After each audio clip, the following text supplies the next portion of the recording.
Hello, everybody, and welcome to historic Holman Stadium in Nashua, New Hampshire, scene of this afternoon's high school boys baseball game between the host Nashua High South Panthers and the visitors from Hudson. The Alvirne Broncos are here. And as we watch the warm-up tosses from starting pitcher Dean Adams, I'm John Collins along with Tom King. Our cameraman today is Tim O'Neill. And Tom, I'll take this weather. I'll take this weather, too. I'd like it about maybe 10 degrees warmer, but I'll take it. Tim O'Neill, could you shoot right down to the man who's down beyond the dugout against the fence off the playing field? That is Mike Lee. And all those years, 40-plus years as Alvirne's head coach, this is the first time at Holman Stadium the Broncos will be here without Mike Lee. In decades. Yep. And right? Adam Perkins is the new coach, one of Lee's proteges. Coached with him for years. For a few years on and off. He on did a team that went to the finals, right? In yes, his he playing did. Days? Yeah, he did. And then he left, and then he came back. And so that's where we are. And this is an Alvirne team that is very, very competitive, John Collins. They do not quit. They won in a walk-off for Adam Perkins' first win. This is a Nashua South team that doesn't have a whole lot of experience, but they, I believe, have a win under their belts.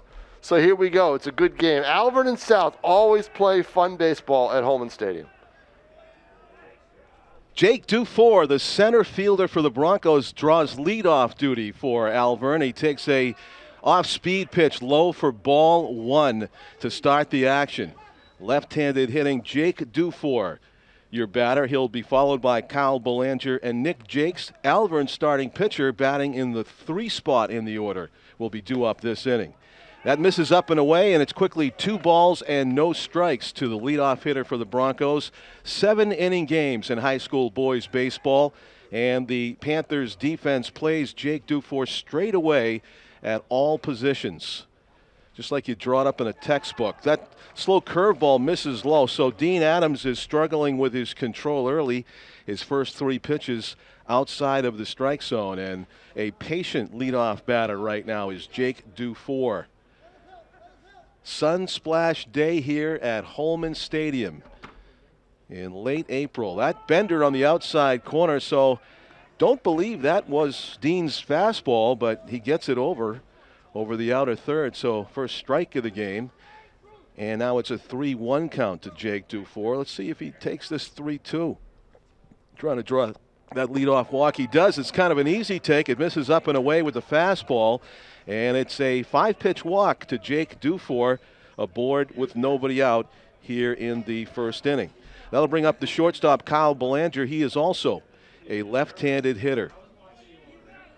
You do notice that the high schoolers still use the aluminum bats.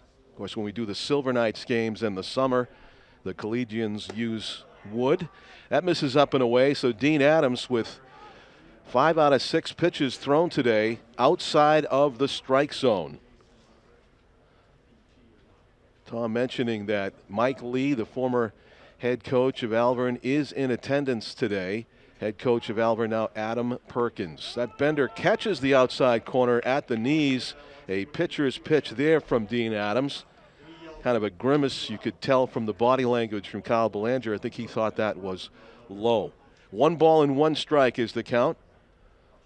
Shadows of the press box of Holman just behind the umpire's heels. That one's low in the dirt, and Adams having difficulty finding that outside corner. Masks are mandatory for the high school athletes, as you may notice. Starting pitcher peering in. Dean Adams is masked up, as are all the players on the field. Pitch. Hit to left, very high. Drifting back and making the catch, Drew Frost for the Panthers in fairly deep left field. An opposite field fly ball off the bat of Belanger is out number 1.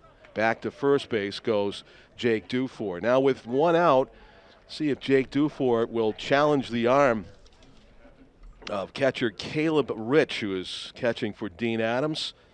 Drew Frost in left field making that play. Chris Keefe is in center.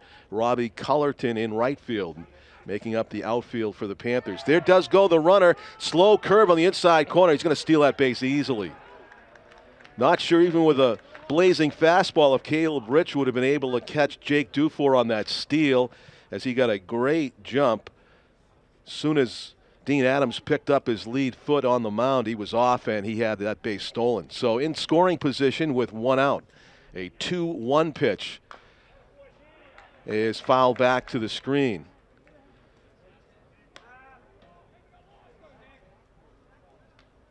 So leading off of second base. Count is 0-2 at the moment to the batter. Checking the runner at second base. And that one is strike 3 called over the inside corner. Not much of an argument there from Nick Jakes as Alvirne's starting pitcher goes down looking. He'll be glad to get those calls, I'm sure, when he is on the hill in the next half inning to come. That'll bring up the cleanup hitter for the Broncos, Josh McDonald, who is left-handed batting third baseman with an RBI opportunity here. Ground ball off the mound and into center field. Dufour's going to get waved home. Ball bounces off the chest of the center fielder. McDonald will stay put, but it's an easy run batted in.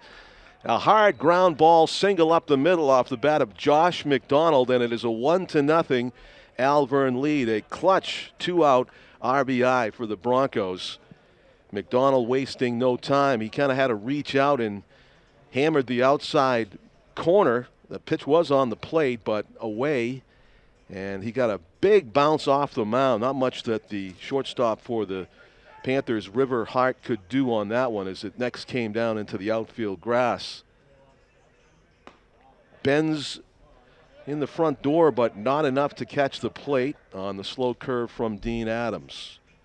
So Alvirne does get that leadoff batter home. The walks can kill, as pitching coaches say over and over, they've said forever, and it cost the Panthers the first run of the game. Now it is Evan Beals, right-handed batting catcher for the Broncos, getting his first look at Dean Adams. Strike on the corner, down and away on the corner at the knees. So nice pitch there from Adams. Not quite what Evan Beals was looking for. Son of the Alvirne principal, Steve Beals, who I have known for many years over in Hudson. Proud dad. Big swing and a miss, and it's a 1-2 count on Evan. Trying to get that run around from first with 2 outs. You know that Josh McDonald will be off on contact. Indication that Josh, not a stolen base threat. He didn't try for second on that bobble on his hit to center. Ground ball fair inside the bag. It is snagged by Jake O'Connor. Throw to first just high. That's going to go as a base hit. An excellent effort by Jake O'Connor over at third. He prevented a double, maybe a run scored, depending on where that ball ended up. I'm sure that Drew Frost might have been able to cut it off, but in case he couldn't, that could have been a 3-base advancement for Josh McDonald with 2 outs and maybe a run scored. Instead of a double, is an infield single. Good job of going up and getting the high throw by first baseman Isaiah Hedquist. In the dirt, blocked by Caleb Rich. No advance for the runners. McDonald at second and Beals at first base. Was able to take that inside fastball just inside the bag. It stayed parallel to the line, just a foot fair all the way down. 2 outs, 2 on for Alvirne. Big swing and a miss. Might have been a changeup, or if it was a get it over fastball. In any case, Braden Simard, the designated hitter for Alvirne, was way out ahead with that big swing. 1 ball and 1 strike. Slow curve blocked in the dirt by Rich. He's been busy behind the plate, trying to prevent that wild pitch a few times in this inning. Awaiting on deck is Alex Blaze, the first baseman, but Braden Simard with a 2-out RBI opportunity here if he can come up with a single. 2 balls, 1 strike. Dean Adams' pitch in the dirt once again. Rich keeps that at his feet. So a hitter's count here for Braden Simard.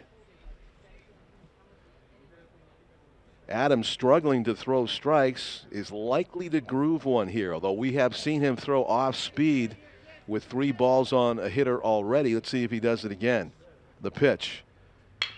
Ground ball, looked like a changeup to the shortstop. He's going to go the easy way to third for the third out that ends the inning. That's a smart play by River Hart. He saw Jake O'Connor, his third baseman, planted on the bag, and it becomes a short throw. So a fielder's choice ends the inning, but Alvirne does get 1 run on a 2-out RBI single up the middle off the bat of Josh McDonald, plating Jake Dufour.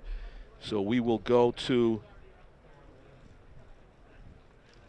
the bottom of the first inning. South trying to come up with an equalizer or better in their first at-bat of the game. These two teams have played just a few games to start the season so far. I know Tom cautions me not to trust the NHIAA website to come up with 100% of all of the results, but so far it did show that in their opener, South defeated Central in Manchester 7-2, followed up by a game against this Alvirne team on Monday of this week, 4 days ago now. We're on Friday here. On Monday, 10-3, South lost to Alvirne on Monday. So trying to get back at him here. The Broncos have now scored 11 runs on South in 8 innings of play. South is next scheduled to play a home-and-home against Bishop Girton starting on Monday at 4 p.m. at BG. And then 2 days later, on Wednesday of next week, the 28th of April, South will be playing BG right here at Stello Stadium at 4 o'clock.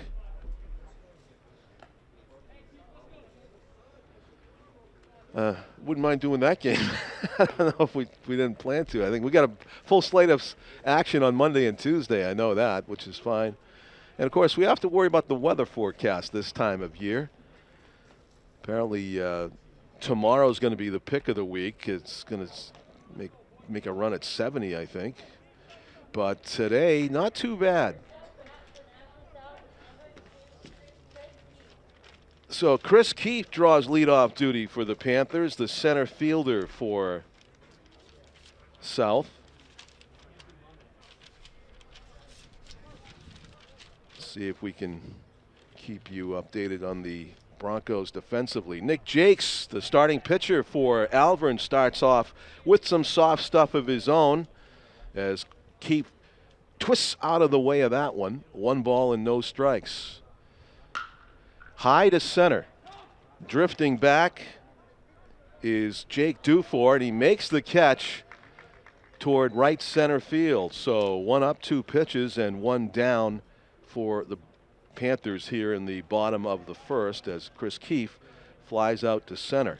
That'll bring up River Hart, the shortstop, right-handed hitter, batting number 2 in the order for the Panthers. He'll be followed by starting pitcher Dean Adams. Both starting pitchers batting in the number 3 spots in the order for their respective teams. Looking at a slow one over the outer sliver is Hart. River down in the count 0-1. Nick Jakes. Big curveball doesn't really break as it stays high. 1 ball and 1 strike to the Panthers shortstop. Alvirne leads it 1-0. We are in the bottom of the first inning. 1 out and nobody on. First time through the order for the Nashua Panthers. That one's high. Fastball misses up. 2 balls and 1 strike. Broncos defense playing River Hart straight away at all positions. Fairly shallow in center is Jake Dufour. Kind of chased right there. That was up and away, not really in the strike zone, but I think River was looking fastball and got it and couldn't resist, even though he couldn't reach it. 2 balls and 2 strikes. That one's high as well. Nick Jakes struggling with his release point, in danger of walking his first batter.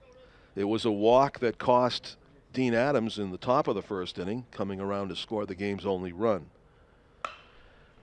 Rip foul down the line.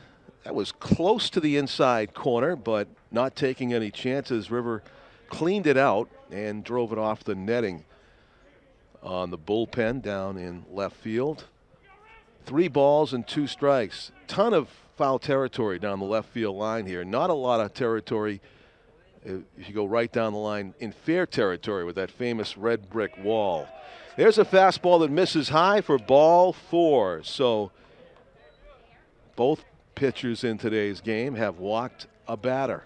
And with 1 on and 1 out, here's Dean Adams, left-handed hitting pitcher for the Panthers. His first look at Nick Jakes today. Healthy leadoff of first base for River Hart, who doesn't go. Just misses the upper outer corner, and it's ball 1 to Dean Adams.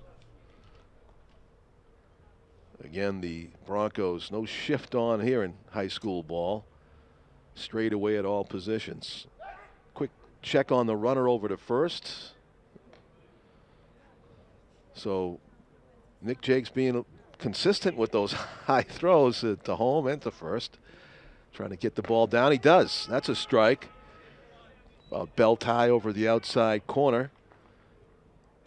And it's 1 ball and 1 strike to Dean Adams. Nick Jakes has been mixing up his pitches a lot. Hasn't really thrown 2 fastballs in a row yet in this game. That one was a fastball at the knees, and I think that caught Dean by surprise. He was probably thinking the same thing. Here comes the soft one. And he got caught watching that one over the middle at the knees. 1 ball and 2 strikes. Creeping to a bigger lead is Hart. Ripped to right. That's going to get down for a hit. And the runners will hold. Right fielder went to throw it, and it fell out of the back of his hand, but lead runner River Hart didn't notice. He'll stay at second base. So a ringing single to right by Dean Adams, who jumped all over that 1-2 pitch. The game's hardest hit ball out in right field for the Broncos. Richie Thibault bobbling that just for a moment. So here comes the cleanup hitter for the Panthers, Nolan Medeiros, second baseman. Swings and hits it high down the right field line, drifting into foul territory. It's going to get down foul. Fortunately for the Broncos, that would have been trouble if it went fair. It would have been bases loaded probably. Although I got to say at first base, Dean Adams needs to take at least a 20-foot lead on a situation like that, because if it does come down fair, he's got to run 90 feet to beat the ball to second. So the 0-1 pitch forthcoming here to Nolan Medeiros, second baseman. Not too many second basemen get to bat cleanup at any level of baseball. Here's a big swing, and it goes off to the right out of play.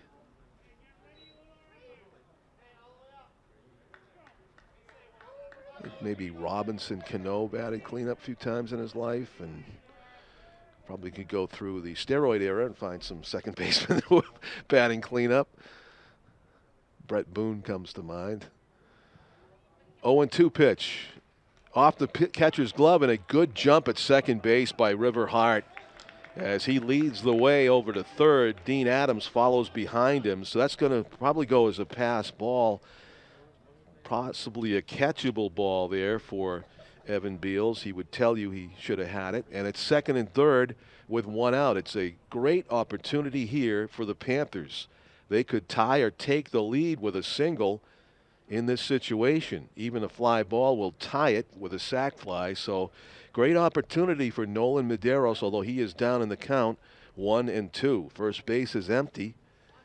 Nick Jakes talking things over with Evan Beals. They know that first base is empty, and they probably don't want to give Nolan anything too good to hit. That curveball misses up and in, and it's 2 balls and 2 strikes. Nolan Medeiros looking to lift something to the outfield here.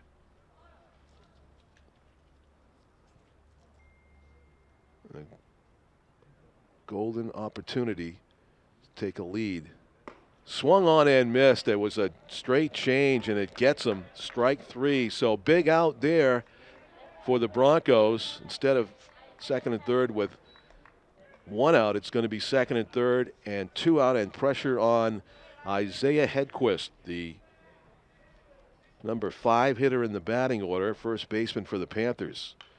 Off the end of the bat, looked like it was another curve or slider out of the hand of Nick Jakes. So it's 1 strike on the hitter, Hedquist. Jakes making some tough pitches with first base empty in a pressure situation. Strike 2, so he mixes up the curve with the fastball and catches the outside corner at the belt.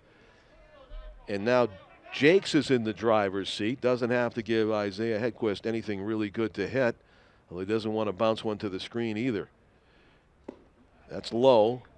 Ball 1. Bit of a tempting pitch there, but Isaiah doesn't chase. 1-0. Alvirne leads, bottom of the first.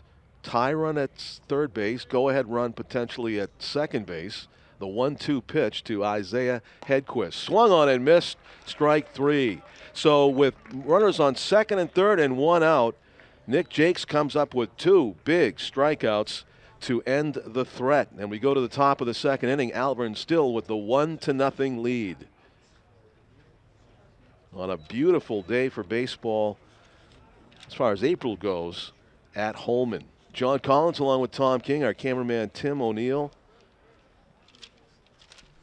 Some early season baseball here at Holman.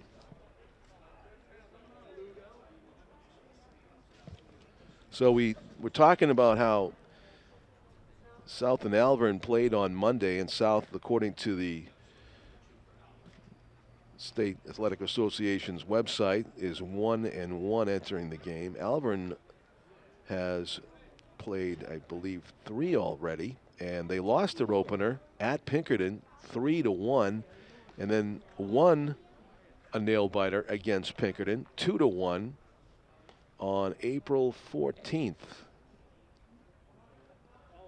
So that was 9 days ago. I guess it would be going back 2 Wednesdays. It's Friday as we record this one here at Holman. On Monday of this week, as you heard, Alvirne and South played, and Alvirne won that game 10-3. They're hoping for a season sweep, as this is the only times that South and Alvirne are scheduled to face each other in the regular season. The other games that South has coming up on their schedule, what schools are they playing? They are scheduled to play BG next, home and home, as we talked about. And then also on the schedule, Londonderry, 1 more with Central for South. Londonderry's 2 games home and away. Pinkerton, 2 games home and away. Merrimack, 2 games, sandwiched around a game against Memorial, and then South scheduled to end the season, the regular season, with 2 games against intra-city rival North. Those games are scheduled for May 24th and May 26th here at Holman. So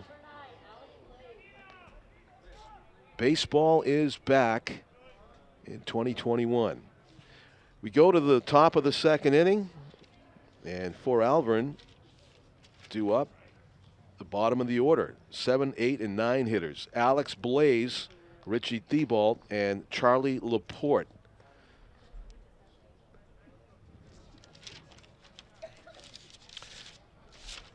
Dean Adams collecting himself on the mound, getting ready to throw to Alex Blaze, first baseman for the Broncos, with the shadows right at his feet. First pitch swinging, pop up to the shortstop. River Hart didn't have to move all that far and puts it away. 1 up, 1 pitch, and 1 down here in the top of the second inning.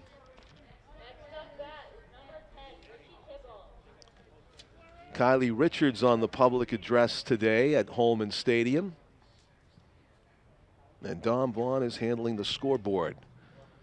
Dawn Vaughn, we were talking with her before the game on the Bishop Girton hockey team, the championship winning hockey team in 2021. Congratulations to that history-making team.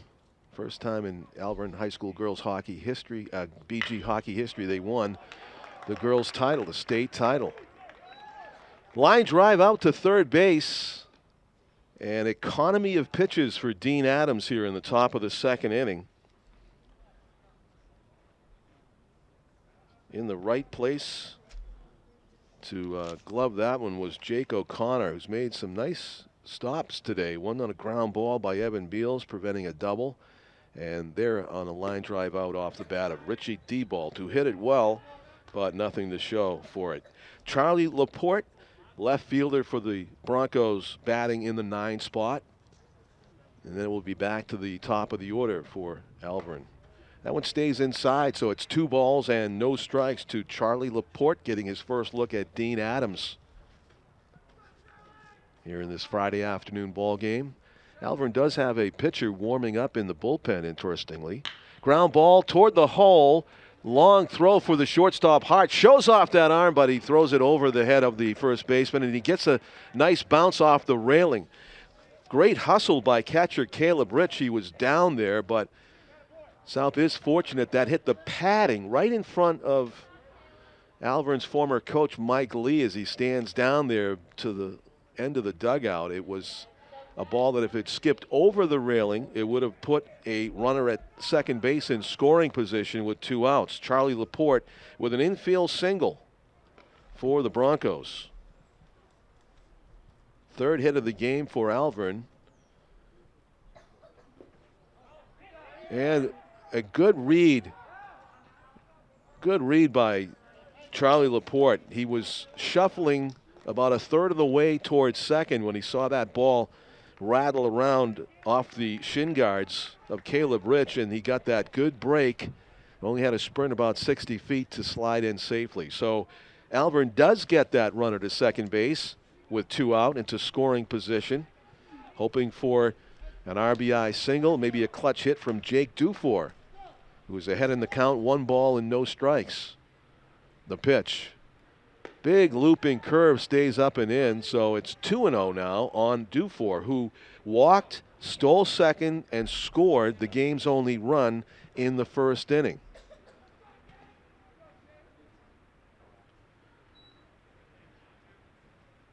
So a hitter's count here for Jake, 2 balls and no strikes. Dean Adams trying to come up with something to get Dufour out in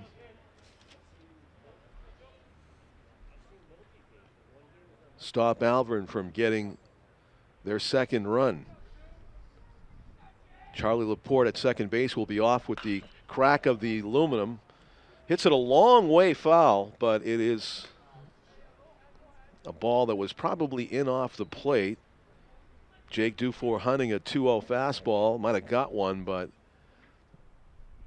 a little bit too eager there, as he probably let fly on a 3-0 count, what would have been. Pitch. That one stays up. A little too much. Empire took a long look at that one, but decided it did not make its way down far enough, and it is a 3-1 count now on Jake Dufour.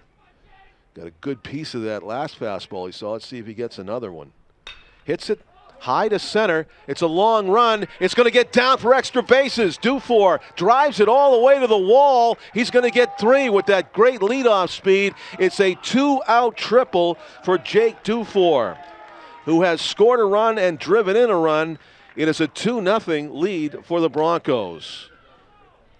Great contact by Dufour, and it turned out that Chris Keefe in center was playing a little bit too shallow for Dufour, who's not your most powerfully built guy, but he certainly drove that one about 340 feet or so before it bounced and then rolled all the way to the wall. Big swing off the first pitch. He sees Kyle Belanger as flied out to left field in his first time up.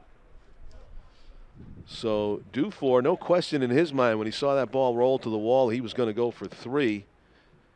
And just drove one to the gap. So he's in scoring position at third base for Boulanger. Alvirne leading 2-0. Another 2-out hit to plate a run. Dean Adams had that one almost slip out of his hand a little bit. And it's 2-1.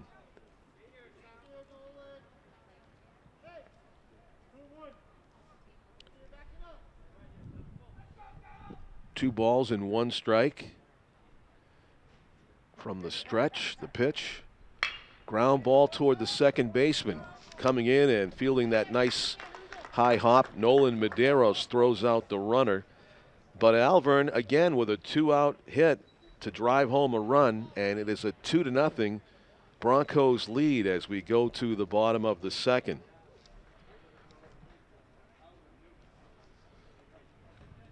First, when Jake Dufour hit that, thought that Chris Keefe might have had a chance to run it down, but it just kept carrying.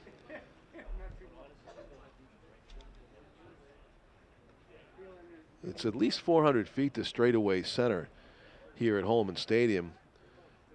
Once upon a time when the Nashua Pride played here, it was clearly marked what it was to, I think, left center and straightaway center field had numerals painted on the walls, but now that you can just see what it is down the line, there was one in right too. Yeah. Oh, it does say it. It does say it. 369. Thanks, Tim. Yeah. Between the Lowell 5 sign and the AAA sign, or Gurney's Automotive, they have 369. 311 down the right field line and 307 to the red brick wall in left. The famous low red brick wall with the numbers of the former Brooklyn Dodgers out there. Roy Campanella and Don Drysdale, and of course Jackie Robinson, who almost got the play here in the Brooklyn Dodgers organization. Some famous people have played here at Holman Stadium, including Ricky Henderson and Jose Canseco, who once said that he, before a game here at Holman, that he would not be running into the red brick wall because yeah, I'll tell you that quote. Big swing, and it's quickly an 0-2 count on the leadoff hitter for the Panthers here in the bottom of the second, Jake O'Connor. The 6, 7, 8 hitters are due up for the Panthers. Jake O'Connor, the third baseman, facing Nick Jakes, working quickly. Strike three. No waste pitch there on 0-2 from Nick Jakes. It's 1 up, 3 pitches, and 1 down by way of the K. The third strikeout of the game so far by Nick Jakes. So Jose Canseco talked about himself in the third person when the reporters here in Nashua asked him about playing for the Newark Bears here at Holman Stadium. And he said, Jose Canseco will die one day, but it will not be here at Holman Stadium chasing a fly ball. That left field wall would cut me in half, said Canseco, who was about 6'4", 6'5". Big swing and a miss. Jake's in control right now. The Alvirne starting pitcher looking very strong as he faces Drew Frost, left fielder for the Panthers. Swung and a miss, strike three. Took a lot off of that pitch, and he has the Panther hitters off balance here. Fourth strikeout of the game for Jakes. Caleb Rich, the Panthers catcher, batting for the first time in this game in the 8th spot in the order. Jakes throws, swung on and missed. Out in front of that breaking ball was Caleb Rich. With that high leg kick and the good arm speed, Nick Jakes fooling a lot of these batters into thinking that he's throwing hard stuff, and then ball's about 10 miles an hour slower and they're way out ahead. That was a fastball, missed down and away. Would be surprised if he didn't come back with a off-speed slow one here. And it was a changeup, high changeup though, and Caleb Rich just missed it with a good, healthy cut. That would have been to the wall in left center had he connected. Alvirne's outfield saying to Caleb Rich, we want to see if you can prove you can hit it over our heads, because they're pretty shallow all the way around. I mean, they're playing in a position where you're at the major league level. The only time you play there is if the game's on the line and you want to cut down the runner at third base.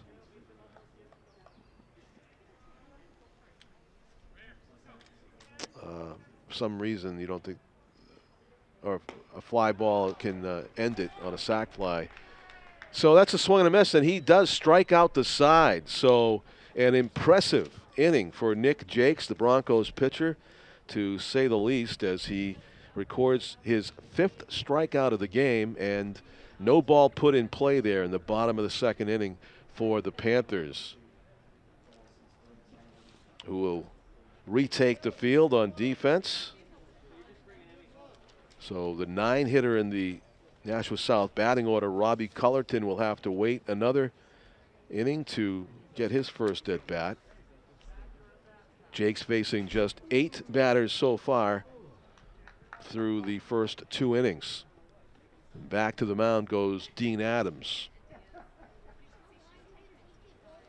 Dean giving up a few 2-out hits that have cost him a run in each of the first 2 innings. He'll be facing the heart of the order for the Broncos here in the 3rd inning. The 3, 4, 5 hitters, Nick Jakes, Josh McDonald, and Evan Beals. 2 umpires for today's game.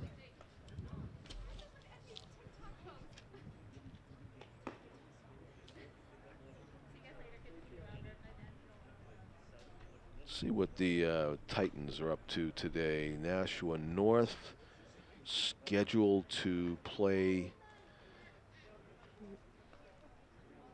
home against Memorial tomorrow. That would be a 10 a.m. game here at Holman. And it looks like the weather's going to be great for that game. Luckily, Memorial against North on a Saturday morning. And I don't think they're restricting the crowds here, right, Tim? You can come. Can you come as a public? Can you come? You can't. Oh, I am mistaken. You can't. 4 tickets per roster player. Okay, for both teams. Great. Okay. Well, you got to know somebody. You got to know somebody on the team. It's going to be a beautiful day for baseball, though, I understand, tomorrow. Dean Adams, first pitch, grounded toward the middle. Tough play for River Hart. Makes it look easy, though, as he cruises in front of second base and makes the throw. Isaiah Hedquist did have to step to his right to glove that one, but 1 up, 1 pitch, and 1 down here in the top of the 3rd inning for the Broncos. And here is third baseman Josh McDonald. So Nick Jakes, the worst things could have happened to a pitcher that just struck out 5 batters in a row. He has struck out 5 in a row for the Broncos. He'd come up, he saw 1 pitch, and he said, that's enough. He grounds out, and now he gets to rest again. So not disaster there. And it's a fly ball to left, shallow left field. Drew Frost is going to call off River Hart. Way to talk out there to avoid a collision. That's how you do it. River probably could have made that catch, but Drew Frost coming in on it much easier, and an opportunity to show off the flow, right? That's what they call a nice head of hair these days. And his hat did come off. His Bryce Harper moment, and it looks good. Drew Frost in left has made a couple of plays in this game. The pitch in the dirt, blocked nicely by Caleb Rich. Nobody on base, but that's good practice for all you catchers, and it is a first pitch ball to Broncos' Evan Beals, who wrapped one sharply inside the third base bag for an infield single, his first time up. 2 outs here in the Broncos' 3rd as they bat against Dean Adams. Big swing, a slow breaker that certainly would have went a long way if Beals connected with that healthy cut. 2 balls and 1 strike on the Broncos catcher.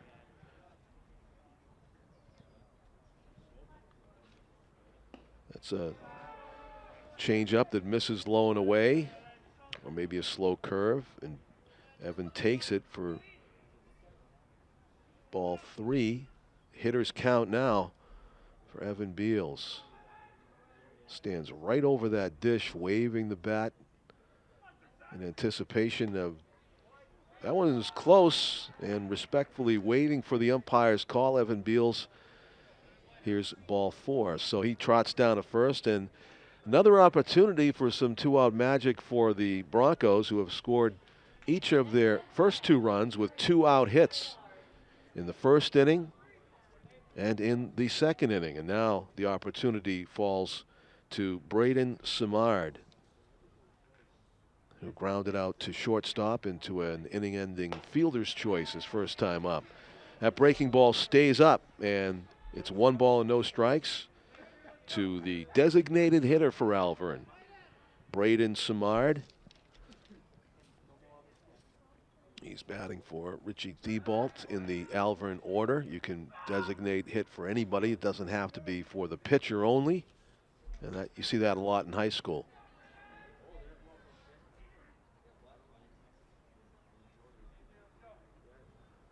The 1-0 pitch. Swung on and missed. A big cut, but way out ahead was Braden, and it's a 1-1 count.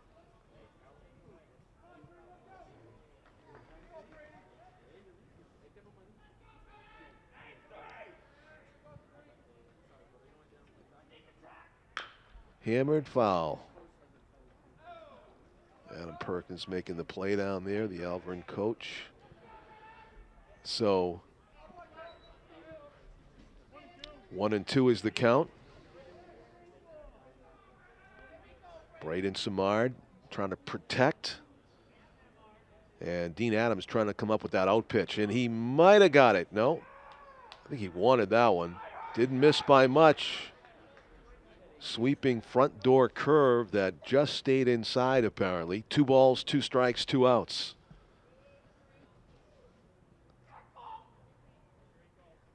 Pretty good lead over there at first base, but he doesn't go. That one misses way outside. It's a full count, 3 balls and 2 strikes. So the runner, Evan Beals, will be off with the pitch. If it's a strike, of course, it's got to be put in play or it'll be strike 3. And if it's outside the zone, it'll be ball 4. So that's why you got the runner going on 3-2. He goes, ground ball to the shortstop. He'll have 1 play to first. River Hart, nicely done.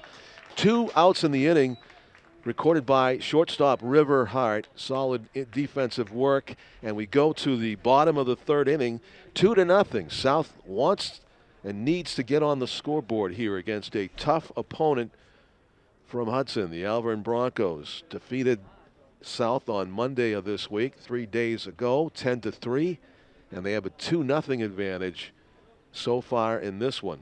But they are up against a really tough pitcher in Nick Jakes, who has struck out 5 batters in a row. Starting with the cleanup hitter for South and extending to the 8 hitter. So Robbie Cullerton will try to change the Panthers' luck as he comes to bat here in the bottom of the 3rd inning. You know you're doing well as a pitcher when you're facing the bottom of the order in the 3rd inning for the first time in the game.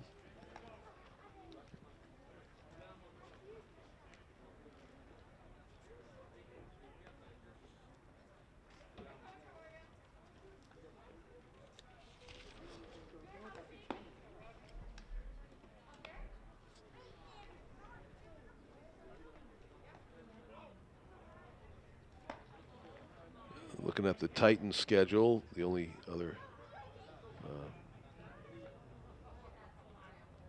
actually, yeah, we're talking about they play tomorrow morning at 10, but the only other game they had this week was on Monday. They beat Memorial 6-4, so a lot of days in between games there for those 2 teams, 5 days.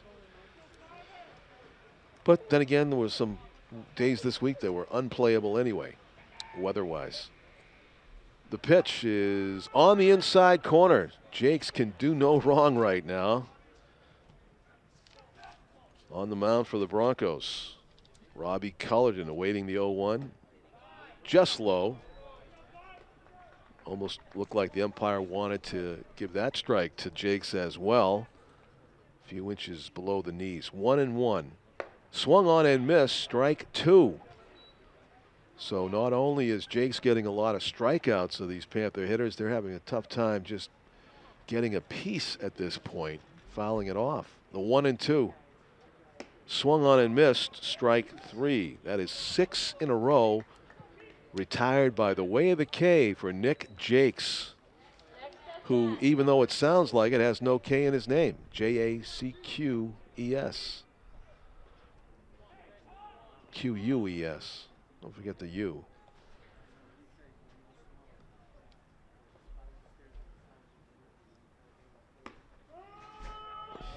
Oh, there's a K in Nick, though, right? N-I-C-K, that's right. John Collins, I bet you're dying to bat against Nick Jakes. You know, if I'm rusty, I'm not going to make contact either. You got to 5 in a row. You got to be sharp against this guy. 5 in a row. In fact, I had to look at. No, actually, it's 6, Tom.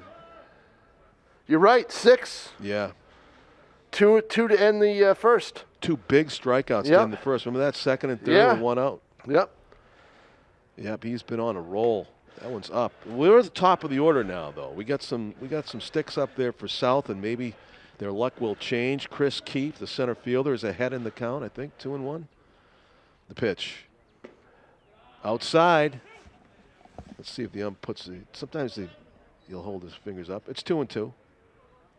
Scoreboard is correct. Dominique, nice job. Pitch. That's high. 3 balls and 2 strikes. A good take. Oh, he wanted Close that pitch. too. Yep. He wanted that one. That's the walk around. You see the pitcher walk around saying, I want it. That's body language for that should have been called a strike. Yes, oh, exactly. Yep. The 3-2 pitch. Swung on and missed. Boy, I'm telling you, this is a show. It really is. And Keefe swung at ball 4, too. I think you're right. Down and away. You know what? If he gets 2 more strikeouts, that's everybody in the order. So it's up to River Hart now to change the situation. It's this is unbelievable. Shortstop for the Panthers. I don't think I've ever seen this. This many in a row. Going through the whole order. Yeah. That's not going to happen. That's not a strikeout. No. It's a hit. And that'll end the streak. Finds its way through 3 players to the center fielder. And 7 in a row, and that ends the streak with a good single up the middle by River Hart. It was right off the end of the bat, but he'll take it. Yeah. And Dean Adams singled. He has the only hit of the game for the Panthers. A ringing single to right his first time up. So you never know what you're going to get on a Friday pitcher. You know, because often teams don't throw their best guy on a Friday. But that's when they're playing 3 games in a week. Yeah. They're only playing 2 this year for a lot of them. Right. I was just looking. They last played on Monday, right? Right. Very high to center. Shielding his eyes. Yeah, but a lot of sun, and he doesn't. Does he see it? Yes, he does. I thought he was signaling that he didn't, but he's got it. Oh, you should know it's Jake Dufour's day, Tom. He's not going to miss that one. No, Jake that's true. Dufour, the star of the game offensively. Oh, that was a booming triple. Yeah. Wasn't it? No, these are the guys. I mean, you want your best players performing, and Alvirne's got that today. Yeah. No doubt about it. Alvirne has the bottom of the order due up. They do have a hit out of Charlie Laporte, the 9-hitter for the Broncos. So Alvirne looking good today with their former coach looking on, as Tom mentioned. Mike Lee. Yep.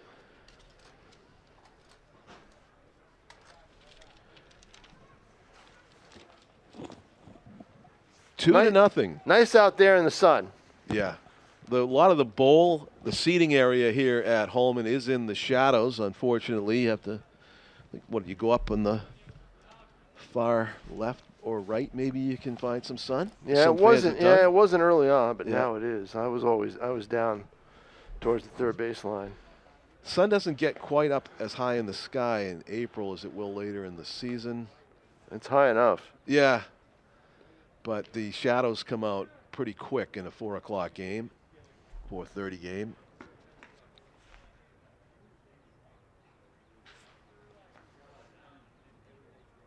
Most baseball stadiums and fields are laid out like this, so they put all the pressure on the right fielder usually later in the day. It's always the right fielder that's got to struggle with the sun. We will see that later this summer. Yeah. The Silver Knights play. I'm still waiting for their schedule to come out. Worcester today just announced, or yesterday actually they announced it, that they will be able to return to Holy Cross to play their games. I think that's one of the things that was holding the schedule up. That's good news, right? Yeah, well, yeah, they need a place to play. Yeah. So it was either that or go back to Leominster, I would imagine, but they'd rather go to Holy Cross where they can sell tickets and have fans. Tom, I figured it was a perfect day for this Red Sox jacket I own here. Yeah. I've had this jacket for almost 30 years now. Less than maybe mid-90s I got it. And the reason I bring it up, I got this jacket when the Red Sox manager was Butch Hobson. There you go. In the mid-90s. Mm. And the Red Sox weren't doing too good back in the mid-90s.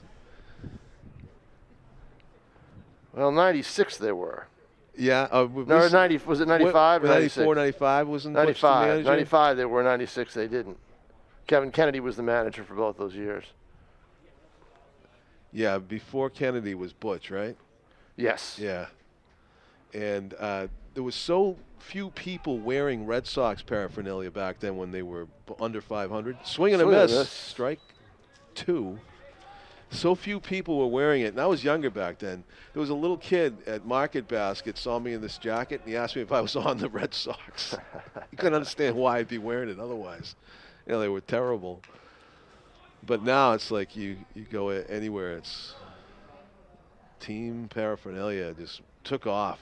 During our lifetimes, really. Remember people used to go to the games and not wear team stuff? Yeah, or jerseys and stuff? They're completely decked out with it now. Yeah. It looks like some of these Bruins fans are ready to jump out on the ice. They got everything. Almost pads and skates. 2-2 the count.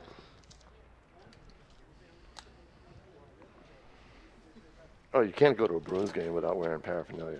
Yeah. And there's a sharp hit up the middle for a base hit. So, Alex Blaze leads off the inning with a base hit for Alvirne. They've had hits in every inning. No, they had a walk last inning. Take that back. So, we're in the top of the fourth. Leadoff batter aboard, Richie Thibault, the right fielder for the Broncos. Lined out to the third baseman his first time up. First pitch swinging, fouls it off to the right. We had a sharp liner. Nice play to catch it. Jake O'Connor. South's infield has done a good job of keeping the ball in the infield on some of those hits at odd angles. I mean, I don't have. You're thinking about Evan Beal's would-be double inside the bag. Sure, exactly. You know, I mean, they've given up the base hit to keep the ball in the infield. Right. And not allow the extra base hit, which is smart baseball. But I imagine the Broncos will be running in this inning. Let's see if they go here. 0-2 on the hitter. Probably go with one out if there comes to that. That's in the dirt. I thought they would have gone with 2 outs last inning. Yeah. And they did not.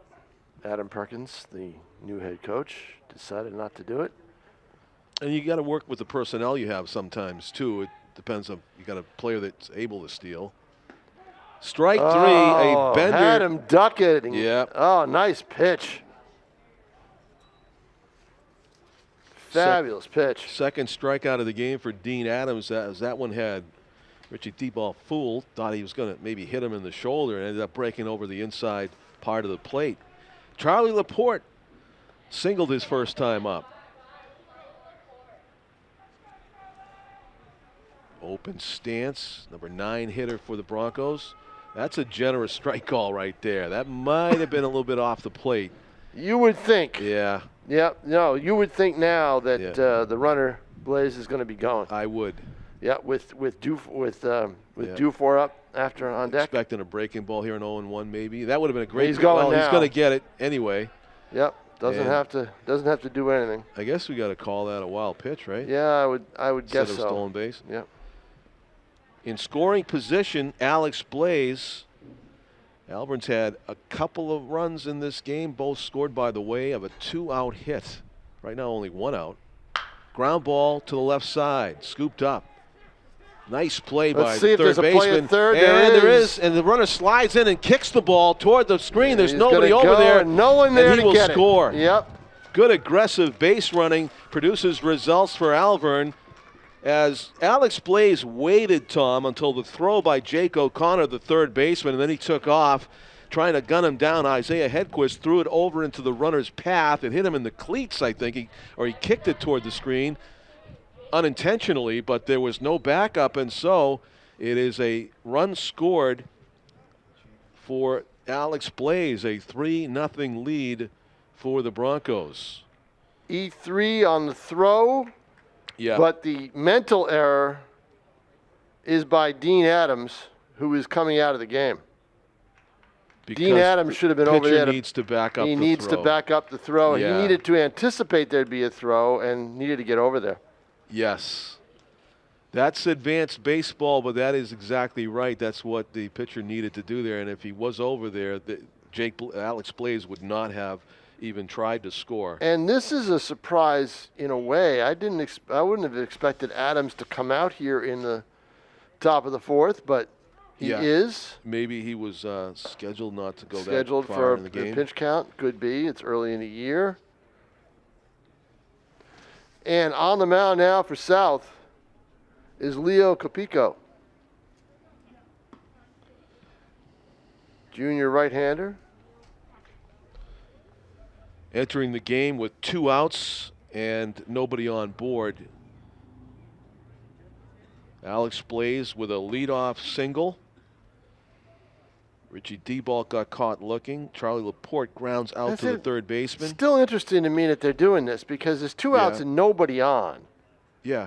And why not have him start the clean inning? Yeah, I agree. Yeah, it's interesting that James Guy is doing this. I'm not sure why. I might ask him after the game. Jake Dufour is due up. Maybe he has something to do with it. That could be, but you've got a righty going against a righty. So, I mean, Dufour has walked and he hit the booming triple, but with no one on. I guess he just doesn't want to give. He doesn't want him to face Dufour again. Time, thinks maybe.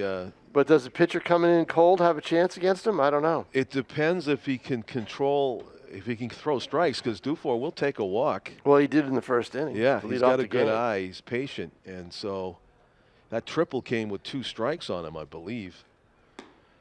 And so he will make the pitcher work if need be. So Leo Capico,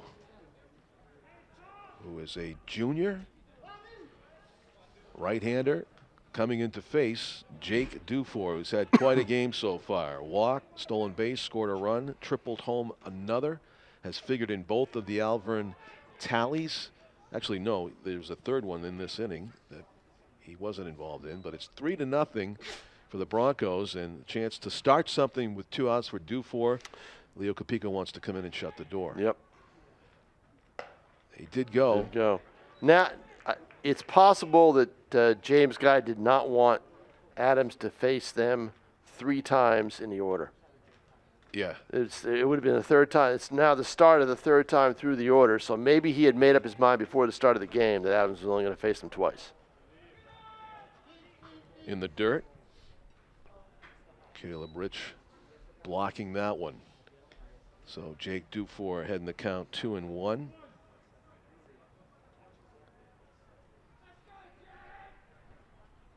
Tripled his last time up all the way to the wall in right center. The ball rolled. I thought South did a good job to get the ball in time to prevent the inside the park. It was on the table. It was a possibility. Sure was. Yeah, he was flying. He was. He was flying around the bases, as you would expect the leadoff hitter to do when he hits a booming ball that goes all the way to the wall. Yeah. And he's up ahead in the count 3-1. See, this is the danger of doing this. Ground ball, tough play. River Hart snags it, but he won't be able to get him at first. And a smart decision by Hart not to even try to make the throw, because you know that would have bounced somewhere and it would have been a man on second. With 2 out in scoring position, exactly. So another hit for Jake Dufour. Yeah, Dufour, well, it's his second one. He's reached base all 3 times now, and you can guarantee he's probably going to try to end up at second base at some point here during this at-bat. Maybe everybody in the stadium thinks he's going to go. Yeah, maybe a hit and run. Where was all this? First one, where was all this when I was down on the field? Looking for an action shot? Taking photos, looking for action shots. Come on, guys. Kyle Belanger takes like a slow breaker on the outside corner. 1 strike on the Alvirne shortstop, Kyle Belanger. There goes the runner. Swung on and missed on ball in the dirt outside, and Jake Dufour showing off those fine wheels once again. Yeah, he got it easily, and Caleb Rich behind the plate had to pump. Did you see him hesitate a little bit? Yeah. That hesitation cost him, whereas the throw wasn't even competitive in the point that that Dufour was already at second base by the time the ball hit the bag. No balls and 2 strikes. Did that hit the now batter? Now he's going to end up at third base. Wow. Yeah, that was a cross-up as far as location for Caleb Rich. I think he set up outside, and that ball almost hit the batter. So you can see the factor that Jake Dufour has had in this game. He has reached on an infield. He's tripled in a run and reached on an infield hit, and now he's all the way at third with 2 outs. Belanger takes ball 2.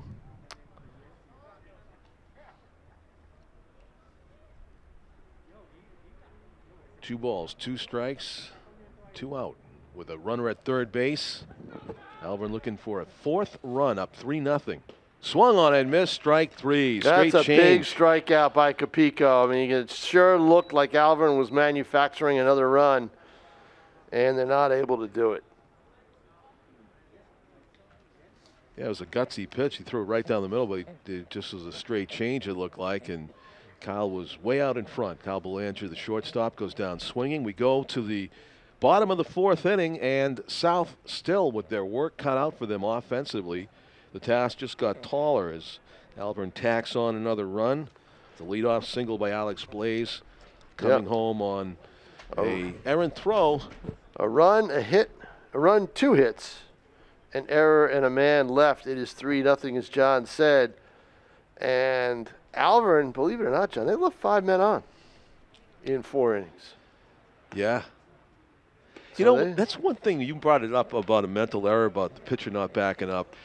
They keep track of so many statistics in baseball these days. I mean, all this, some of these things, statistics, I don't even understand. All the analytical departments have all those numbers. I just think it's a waste of time. Well, one statistic that I don't know if anybody keeps it is mental errors. Wouldn't it be something if they just kept a running tally? You know, Ooh. It was unofficial, but I bet you would find some teams that had a higher IQ as far as mental error category than others. Don't you think? My guess is they probably do keep that. They do, like their war rooms. Each team's war room has that, right? I would imagine. They keep a mental, because they talk about baseball IQ all the time, and that's one of the evidences of it. You know, the teams that do all the fundamental little things like that, and save runs and pick up runs that way. Well, one stat we're keeping up here is strikeouts, and Jake has plenty of them. And he's on his way to. He's on the way to his 8th. Would be number 8.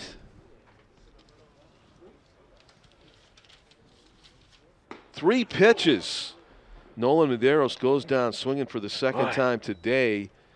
And my scorebook probably looks like your scorebook, Tom. Just a bunch of Ks going backwards and forwards all over the place.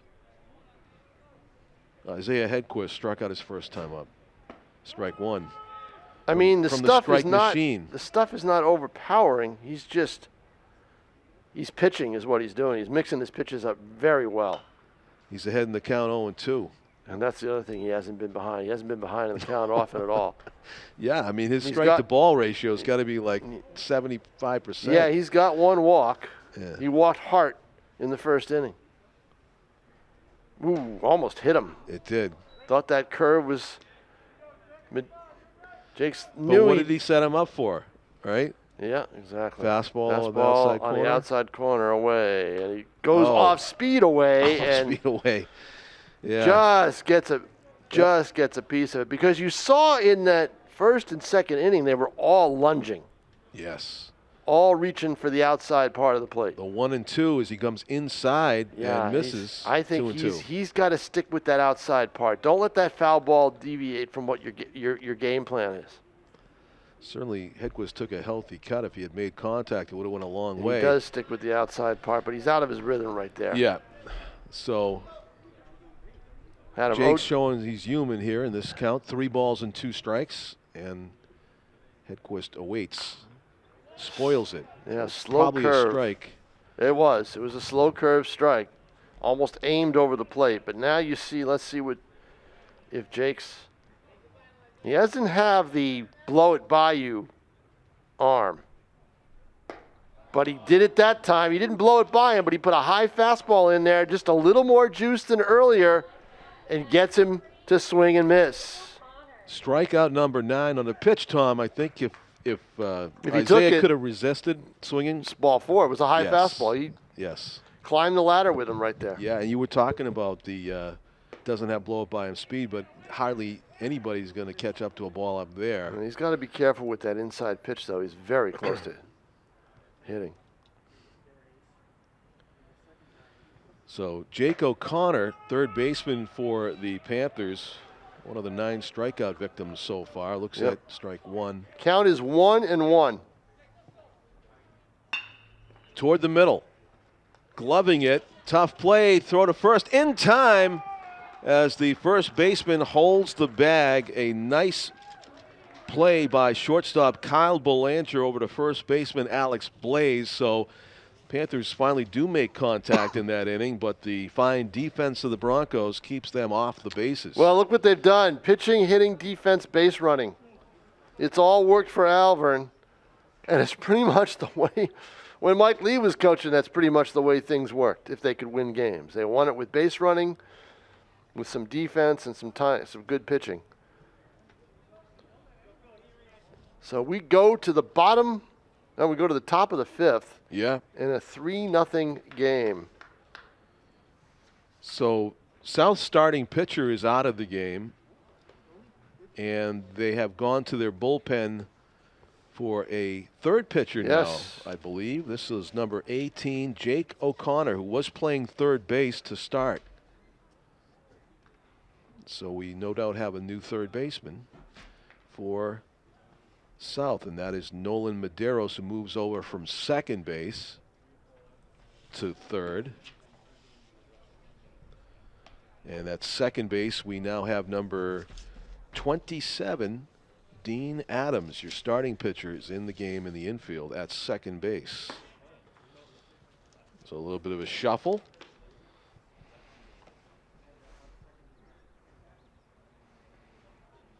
Jake O'Connor, who showed off a pretty fine arm from third base earlier.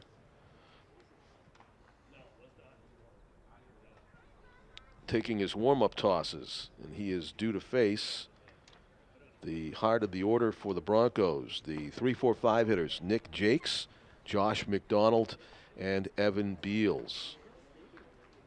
Those 3 batters have been aboard 3 times and 2 times previous through the order. Nick Jakes grounded out on the first pitch he saw his last time up, got right back into the dugout and got ready to pitch again.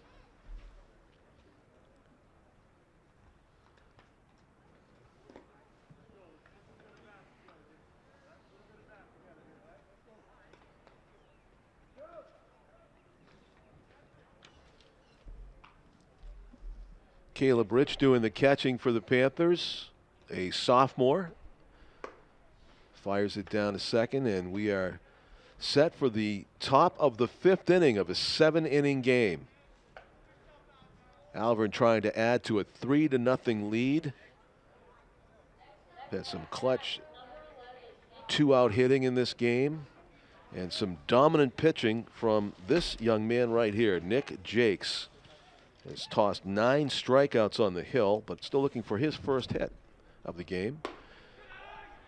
Limbo's out of the way of that high inside fastball from Jake O'Connor, a sophomore now pitching for the Panthers. Started the game at third base.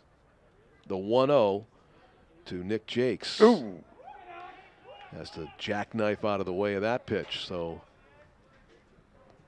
O'Connor struggling a little bit to find the strike zone early in this outing.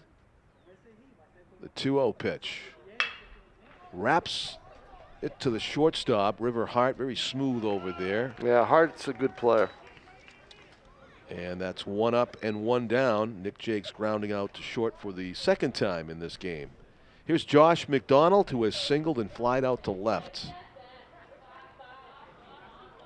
Third baseman for Alvirne and left-handed hitter.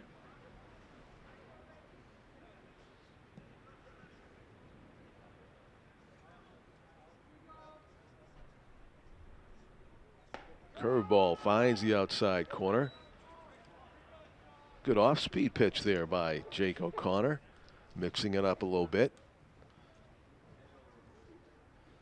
Evan Beals on deck for Alvirne.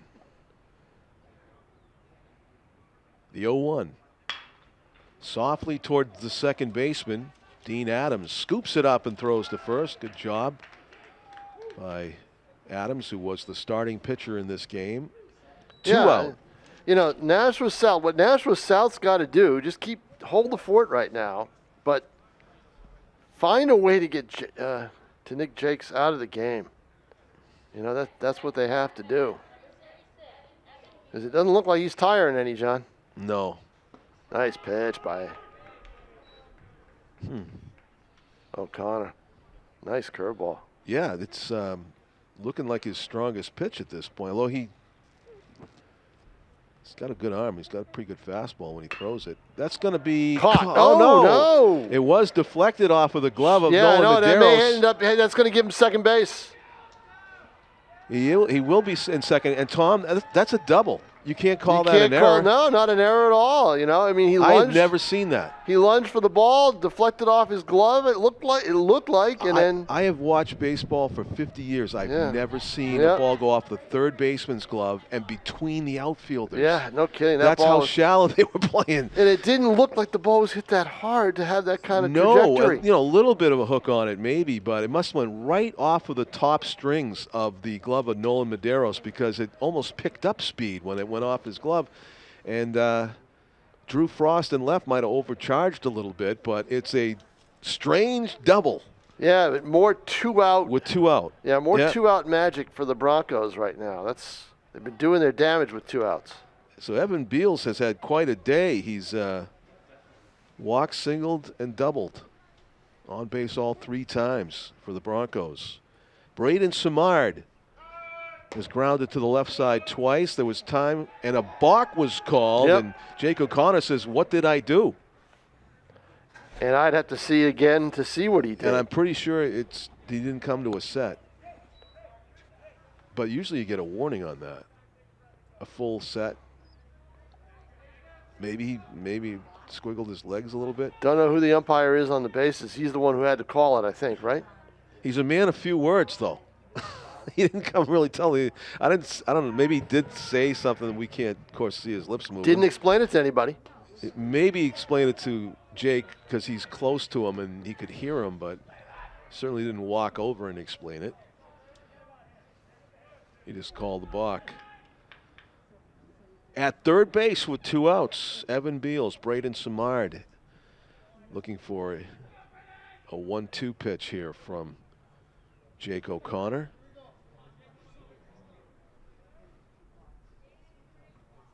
Broncos looking for 2 out Nice magic pitch. again. That's up. Just a little up. 2-0 is the count. 2 balls and no strikes.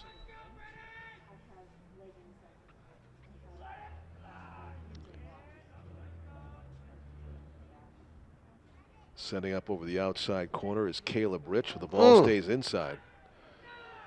So O'Connor's thrown a few nice curveballs in this inning. That but if he can't get him to break, he's in trouble. So he might. Does he want to sacrifice? In danger of setting up a first and third situation. First and third with no doubt will be a double steal with Blaze at the plate. That's a strike. Yep, he will get the high strike. If you put the high pitch over the plate, you'll get the strike.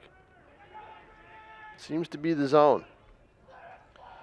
Alvirne playing loose and free right now, up by 3 runs, 3 balls and 1 strike. Braden Samard awaiting the hitter's pitch in the dirt, and it will be first and third with 2 out. And as Tom said, you might look for some action on the bases here. I wouldn't be surprised. We see the double steal. There's timeout. They're going to talk to O'Connor. Let's see if there's anybody warming up. No one down there, I don't think. So O'Connor got the first 2 batters of the inning on ground ball outs to the infield, but then trouble started.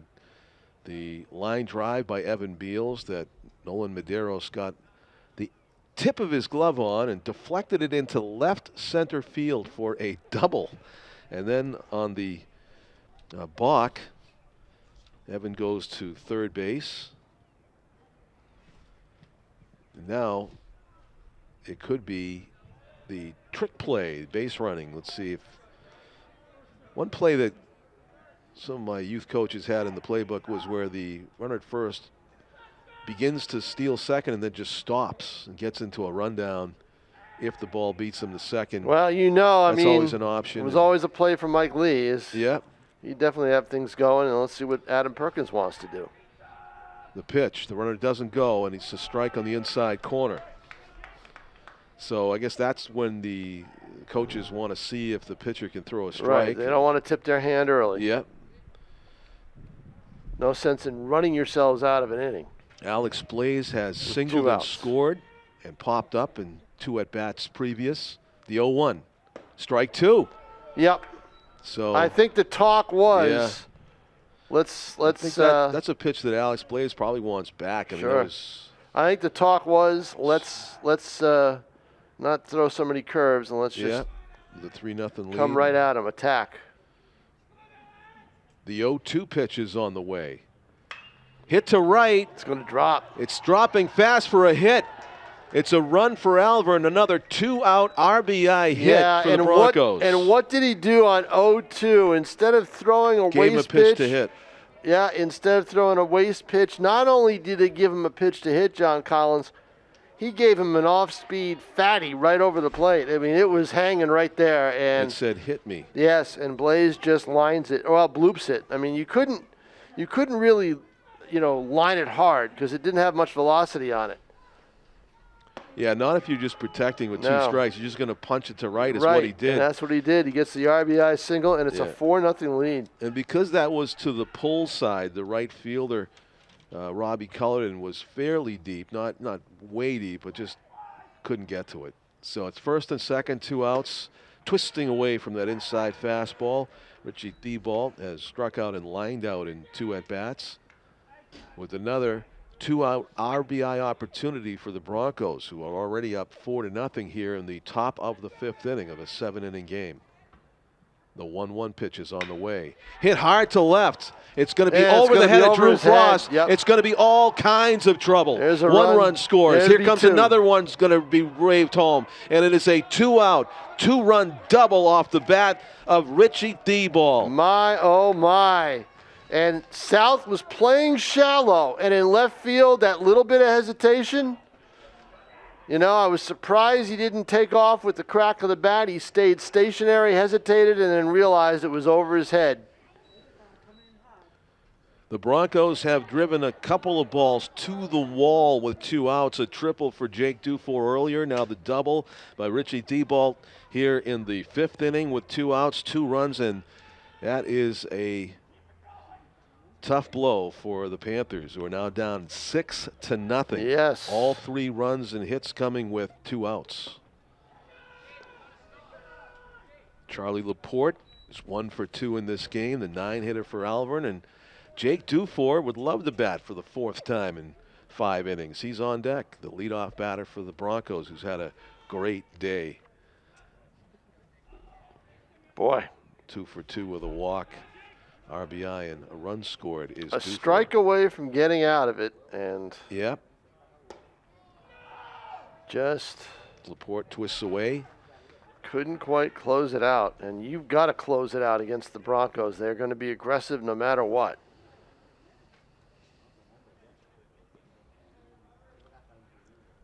Peering in for the sign, Jake O'Connor. Perfect Shadow of a pitcher right behind him. The silhouette. When he comes set.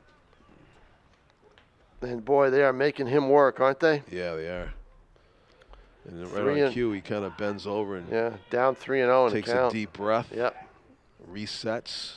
3-0, first base empty.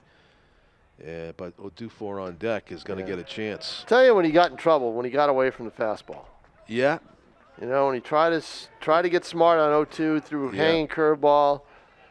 You know, just keep throwing that fastball. If they can't hit it. Yeah, because he's got good defense behind him in the infield especially. Exactly. That's probably his best bet. So here's Jake Dufour, his 4th plate appearance in 5 innings. And this is what you wanted to avoid. Alvirne 1 batter away from batting around in the order as Kyle Boulanger is Who would have thought that? 2 outs and nobody on. Yep.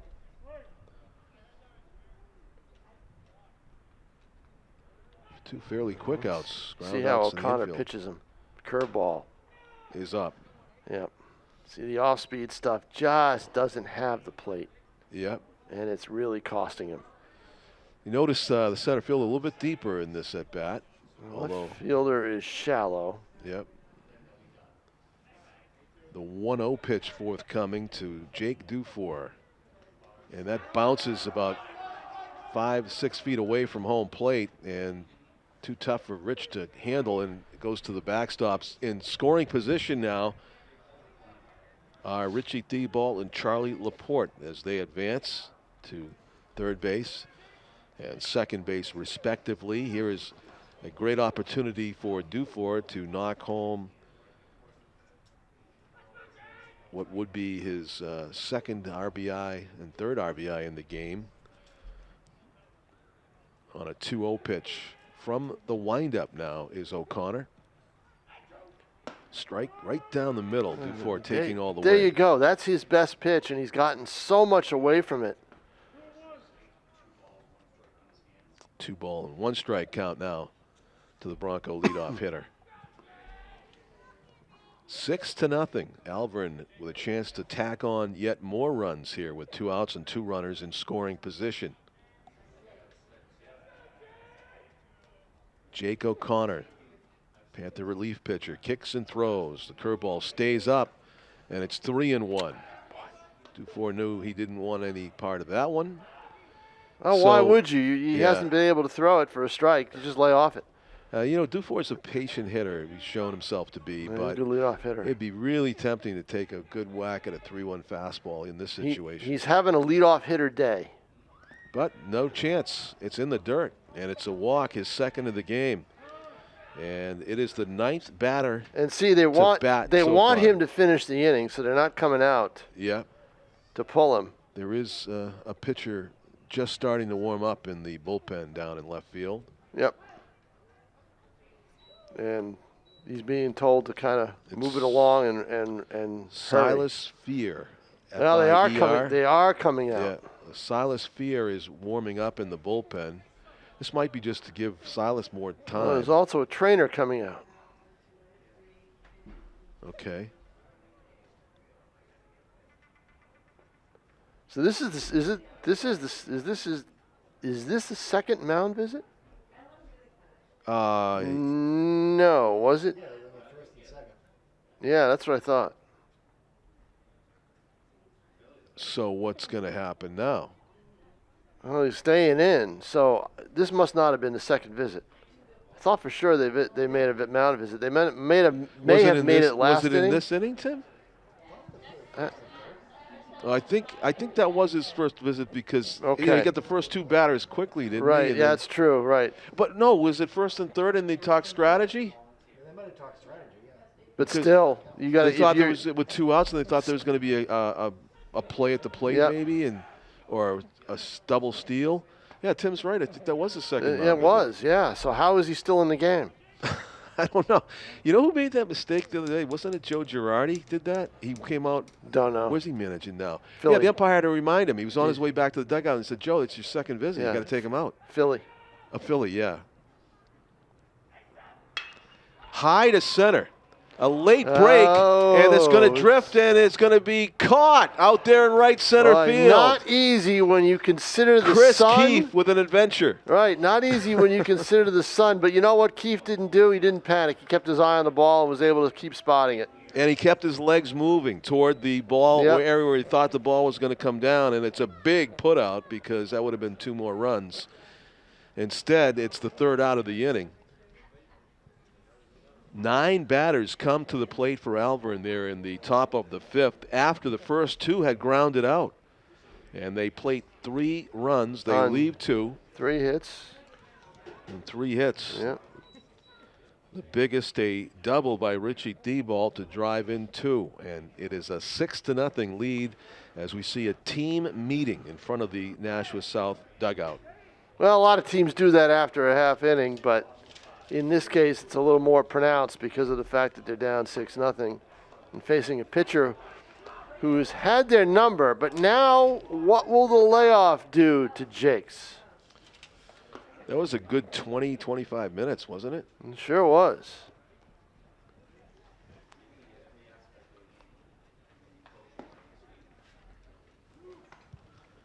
So Jake's throwing the ball for the first time in nearly a half an hour to his catcher, Evan Beals. Evan Beals, son of the Alvirne principal, Steve Beals, Tom. Mm-hmm. Who I owe a soccer photo proud to. dad. You told do? him I'd send it to him back in October. Who's in the photo? His son. Evan? Yeah. Plays soccer too, huh? Yep.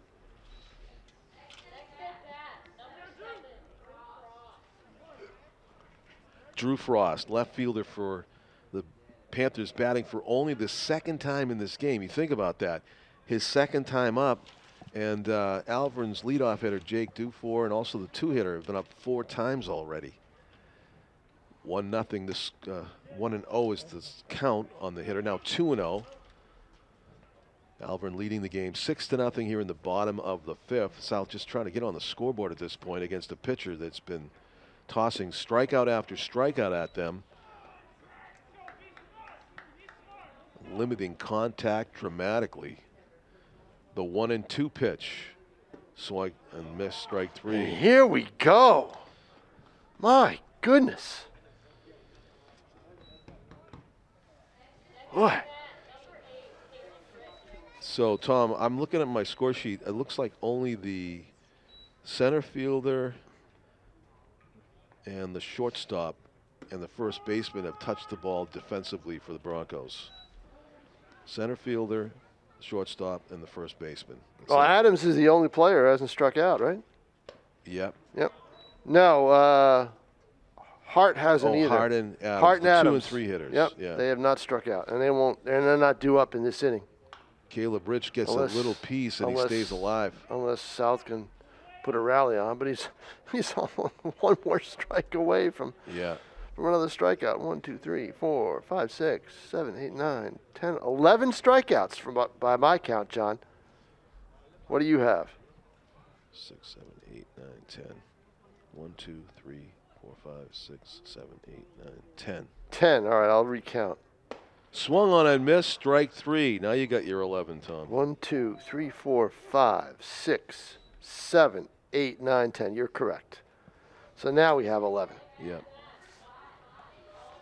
Yeah.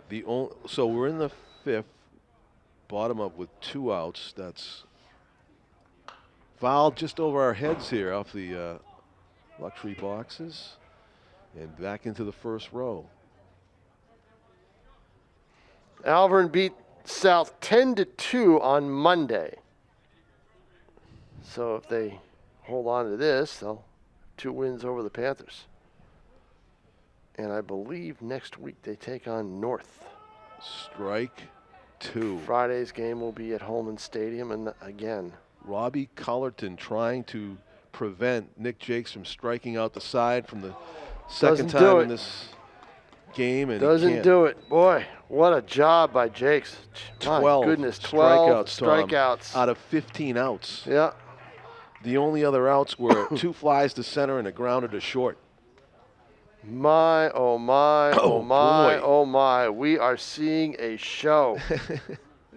Peter, how you doing? My fire department neighbor Peter Bebris is here. Hey Peter, you got one of the future Alvirne players. Matty's at his other happy place right now. Matty, yeah, that's right. Yeah. Peter Bebris, one of the Alvirne fans here to watch a fine performance by Nick Jakes so far tonight. So, John, I'll give you a little Futures Collegiate League news. On Worcester getting Holy Cross to Well, play Worcester in? got Holy Cross, and if you hadn't heard yet or hadn't seen a story I wrote, North Shore is no longer in the league. Yeah, I did see that. I read that Yeah. Sunday paper. Yes. Yeah, great article, and Yep. it's sad to see that. Yeah, so am I. And it'll be replaced. It'll be announced on Monday. Another Connecticut team. So. Okay. Do you know that? Is it Hartford? Or No, it'll be a former minor league team, a former Yankee affiliate, and a place that a Nashua native actually pitched in for a while. So I believe, if my sources are correct, it should be Norwich. Norwich. Should be Norwich. Not confirmed yet, but Yeah. it should be Norwich. Okay, So they replace. that's interesting. Yeah, it's frustrating because they replace a franchise that was an hour away and had a long-standing rivalry with Nashua in several leagues, John. The rivalry between Lynn and Nashua, they were in the old North Atlantic League, Yeah. they were in the Can-Am League, and they were in, the Futures League. A lot of good rivalry games, and probably even before then, high school and everything else. Yeah.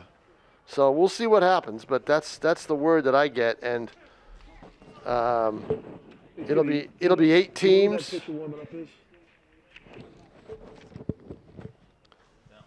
It's number 9, John. The pitcher warming up. Yeah, Isaiah Hedquist, number 9. And the bullpen is 16, isn't it? Oh, I'm just talking about who's Oh yeah. on the mound. Yeah. No, Because it's a new pitcher for Nashua is. South.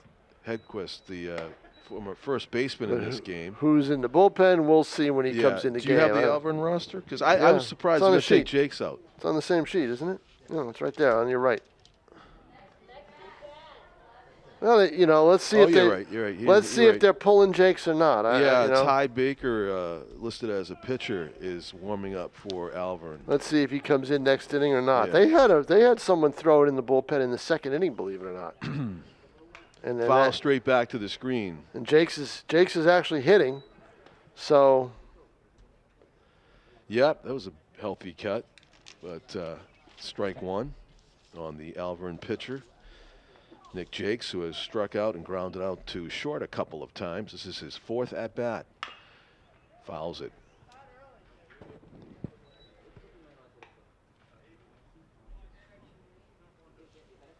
So it'll 4th be pitcher of the game for the Panthers. Yep. They had start from Dean Adams. Jake O'Connor pitched. And that's in the dirt. 1 ball and 2 strikes.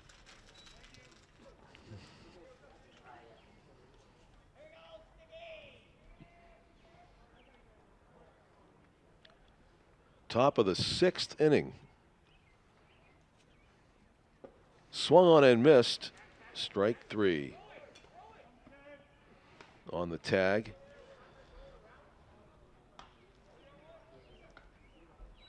So a strikeout for Isaiah Hedquist coming into the game in relief. He gets the Alvirne pitcher Nick Jakes chasing after that 3rd strike. And Josh McDonald to the plate for Alvirne.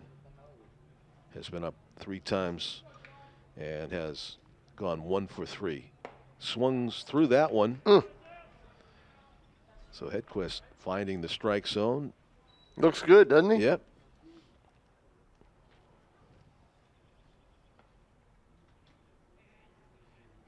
Setting up over the inside corner again is Caleb Rich. Topped to first. And a fairly easy play over there for Drew Frost. Yeah, but the Broncos have him right where they want him. 2 outs Yeah. and nobody on. Boy, what a Hope day not. in terms of the sky. Nice blue sky with, very little clouds. Yep.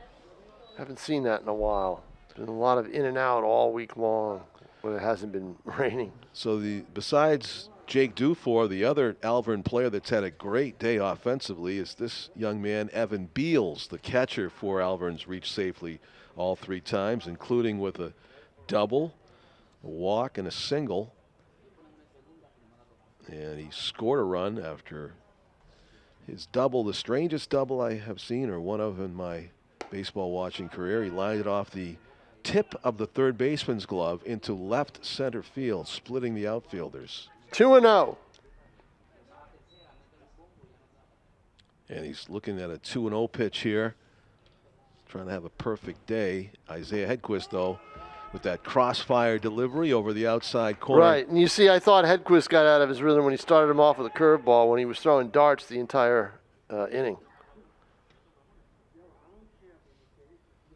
So now the 2-1 pitch on the way. Looks like Caleb Rich is looking into the dugout for the pitch call. Slow curve is topped and fouled. It's 2-2.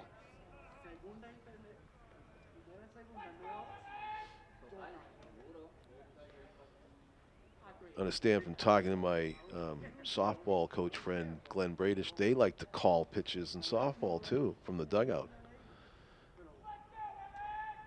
Excuse me? Yeah, he calls pitches. What do you call? Risers and change-ups, and that surprised me, yeah. Because you watch softball a lot of times, you don't see that. I was there on Monday when they played. Yeah, take a look. You see if you see it. The Next communication time between the catcher and the coach. Next time Look I at watch Caleb now. Rich is looking in the dugout right now. Yep, he is. I just saw him do it. Yep. The 3-2 pitch is on the way. And he didn't call that one, I'm pretty sure, from the dugout. That's a 2-out walk. See, I told you, right I where laughed, they want him. but Tom. Right where they want him. But see, they started him off with Yeah. a breaking ball after Hedquist had been sharp with the fastball, Yeah. and they got him out of his rhythm, and now look what happens. He walks. I think the same thing happened with O'Connor last inning. And so he went to the breaking ball almost exclusively. Now the pitcher is done warming up in the bullpen. We'll see if he comes So into we'll the see if he game. comes into the game. Selfishly, I hope he doesn't. I agree with you. I was looking for a 15 strikeout game I'd from like Nick to Jakes. see. Yeah, I'd like to see Jakes go all the way if he can do it. His pitch count can't be that high. It's a Friday. Yeah, sometimes when you have a strikeout pitcher, they have high pitch counts, but he didn't waste any. No, Like he'd get he 0-2 isn't. No, and he goes. he's 0-2 right at him. And Yeah. here's the thing. Ooh. Now, see, I don't know if he's throwing this week or not. So I don't know what the pitching limit is. But there's only 2 games, so I can't see where the count comes into a factor. So, and you have all the time off. You have a weekend off, and you don't play again until Monday. I think in honor of Warren Spahn's 100th birthday, I think they should keep. Oh, no! Ooh. That was a loud crack off the helmet. Yeah, but no effects, none. And that was a fastball. We're not talking about a slow breaking pitch. Braden Samar jogs down at first base, but he will get a visit from the coach to ask if he's okay. He did what you should do. It's good baseball move. He turned his head and ducked it so that it would hit him off the. He just indicated to the first baseman that hit him off the low helmet in the neck area. So the helmet does come down. The helmet doesn't go to the neck area. Well, not the top. I guess where the neck and the head meet is what I'm saying. Well, either way, it evidently they don't need him to be looked at, even as a precaution. Yeah. But I think was they should loud. too. Yeah. That was loud, and it was, I thought that should be protocol. Hitting the head with a pitch, you get checked out before the game resumes. That was minimal. Minimal. Or you exit the game to be checked out because you can re-enter. Yeah, I'm with you on that. Yeah, I think that should be done. But anyway. Back to the action. Ground ball to the shortstop, River Hart. Guns at the first, high, and Tag a good job by out. Drew Yes, Frost. Definitely a good job. Base umper defers to the home plate umpire for the final out call. That Frost did come down and make the play. Drew holding his left shoulder, though, his glove hand side, as he might have paid the price with the runner coming fast down And he the line. made the decision at short not to go to second. Yeah. Because I don't even think he may have looked there originally, but then decided to go to first, and he rushed his throw and made a high throw, but still, nice play at first base to snag it. Let's see if number 1-1 comes back out there.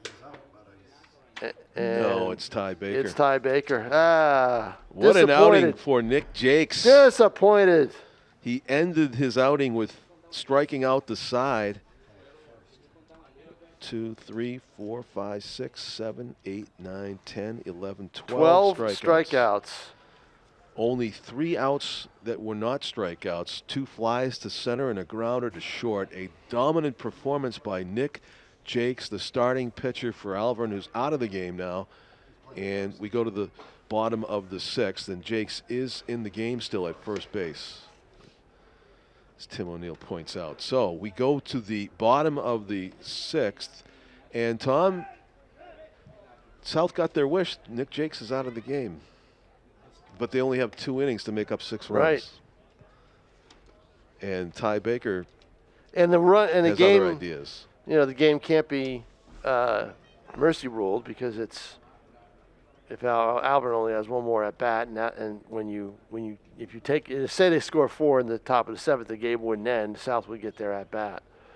So we don't have heights and weights in our roster, but judging by the length of Ty Baker didn't look that tall when he was down in the bullpen, did he? No, he didn't look that tall when he was down in the bullpen, did he? Well, and then all of a to sudden, a guy who's 5'8", he looks tall to me. Yeah, well, he looked. Those pants would be up around my neck.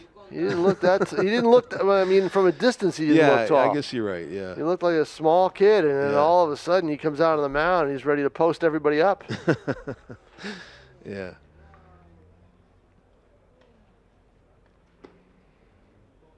Over the top delivery, and he will be facing the top of the order for South. It'll be 1, 2, 3 hitters: Chris Keefe, River Hart, and Dean Adams.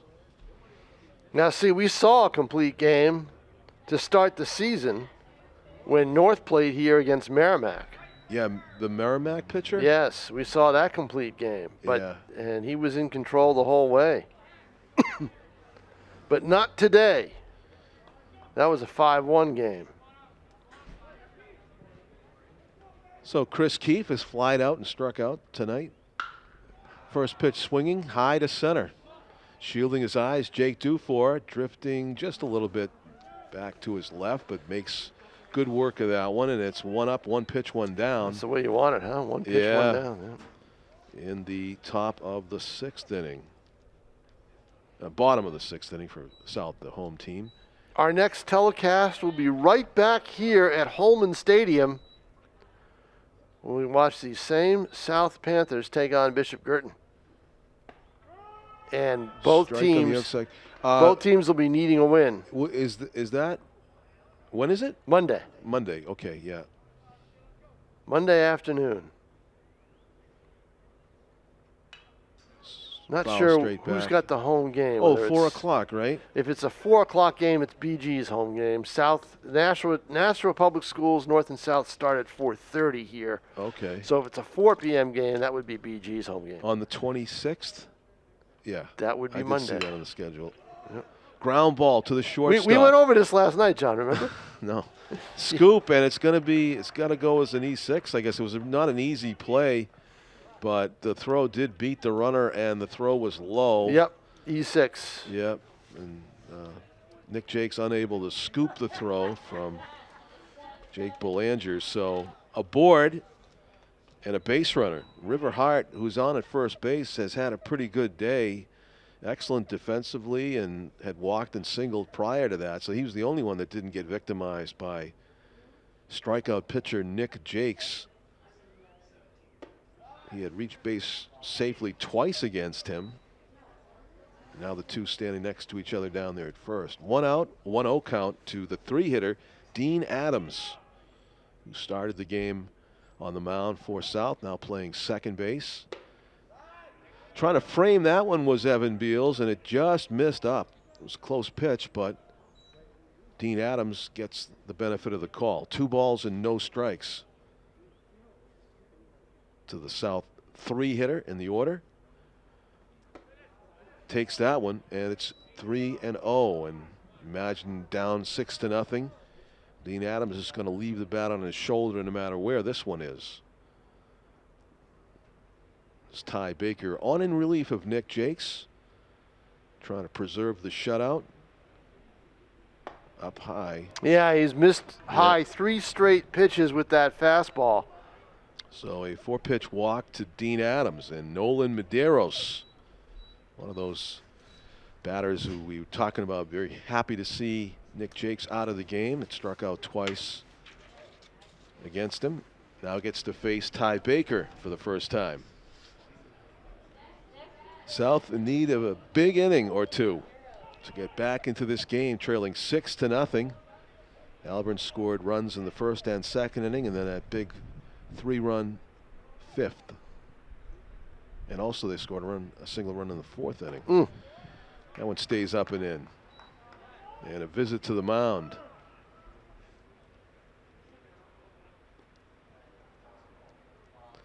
Can't keep Mike Lee away, Tom. He's here for the duration, apparently. He's got the jacket on now. He's still standing up. Yeah, the same spot.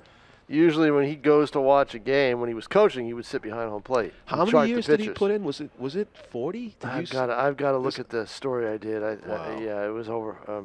Let's see. It was decades. Actually, his first year as the head coach at Alvirne, if I'm not mistaken, was 1983. So, but he was a JV coach Okay. at Bishop Girton.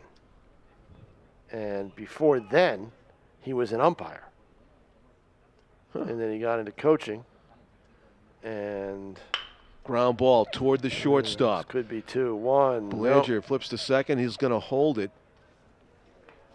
And you know what? Up 6-0. Why throw it around? I guess. Yeah, I think it's a smart 2 play. outs. Yeah, 2 outs and runners at the corner and a runner at the corners.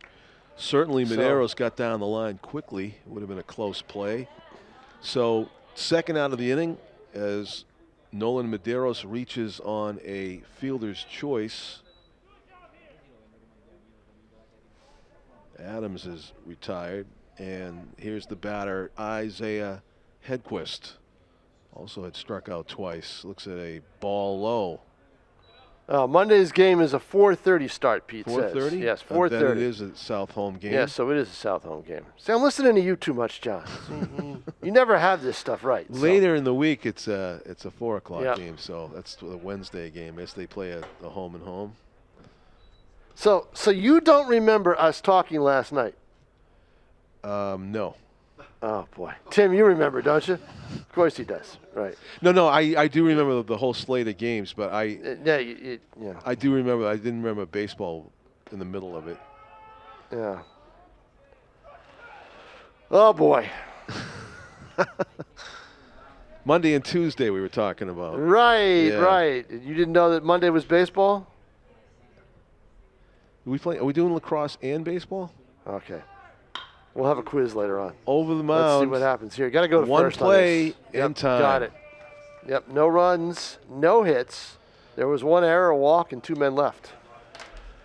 So, yeah, so on Tuesday, I believe, is a lacrosse boy-girl South BG doubleheader. Okay.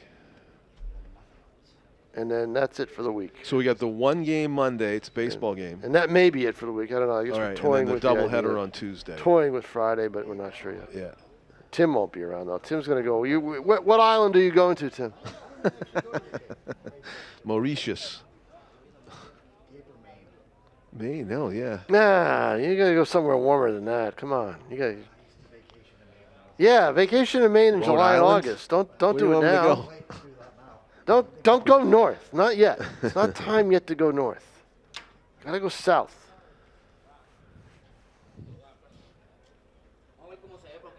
I mean, unless you get on a plane going south, really doesn't help you that much if you're just driving. That's. You got to teach fundamentals here. You know. Southern New You England. got to teach. You got to teach fundamentals. The Cape's not much better. Yeah. Well, The you know, I wind, wouldn't you even know? go to the Cape. I'd go south. You know. Well, you don't have time, Tim. You got plenty of time. Oh. Yeah, that's true too. Prices will be a little higher. Then I would go to the Cape. Middle of the week's supposed to be I thought it was going to be in the 80s, but now they downplayed the temperature back down to 70s. So, You know, this one phenomenon, you didn't have to worry about this, Tom, because you didn't take the trip for the Super Bowl this year, but rental cars? out Did of you know this, how much- off the charts. And you know one of the main reasons for that is? shortage of cars. Shortage of cars. Apparently the big fleets, Hertz and Avis, they They were- sold off most of their Right, cars because exactly. they thought there would be no demand Right. for a long, long time. And Right. they haven't gotten them all back yet. And so all the competing rental agencies, they're running out of cars. And Everybody's running out of cars, Yeah. so it's high demand. I mean, you're talking $99 a day for cars. and some were as high as $300 a day. That wipes out your trip budget completely. You know? Oh, It's yeah. like Well, you're paying when more for when cars. I'd go to a Super Bowl, I never rent a car Yeah. So Tim's got to drive himself wherever he's going. because they shuttle us they would shuttle us where we had to go. Yeah. So my yeah. my only need for transportation normally would be, if I wanted a cab somewhere in the city or I was in or the locale, but my need for transportation would only be to the airport and back. Right. So you could take a so car you, service you for take that. you take the shuttle. airport shuttles for that, and then the NFL shuttles you to the press conferences and also transportation provided from the hotel to the media center. So an 0-2 count now on Alex Blaze, leading off for Alvirne in the top of the seventh inning. So just to go over the schedule for John's benefit, we'll be here at Holman Stadium at 4:30 Write on this Monday. down. Okay. On Monday, and then 4:30. for South Girton baseball, and then on Tuesday, after this pitch, we'll tell you, and Look that out. pitch is yep. Isaiah Hedquist. He That knew would slip it. out of his hand a little bit. Yeah, he knew it. And on Tuesday, we will have two games. 3 p.m.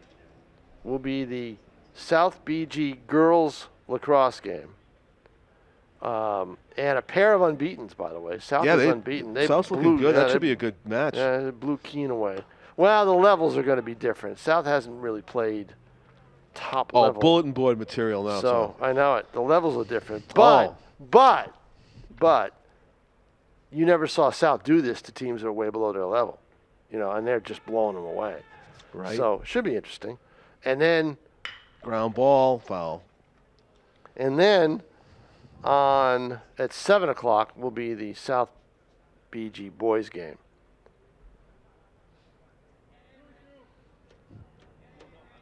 There you go. My So there Monday you and go. Tuesday are planned. Monday and Tuesday are planned. Yep. So are mine. The 2-2 pitch on the way to Alex Blaze. Swing on and miss, strike three. For the old golf swing Yeah. on the pitch down and in.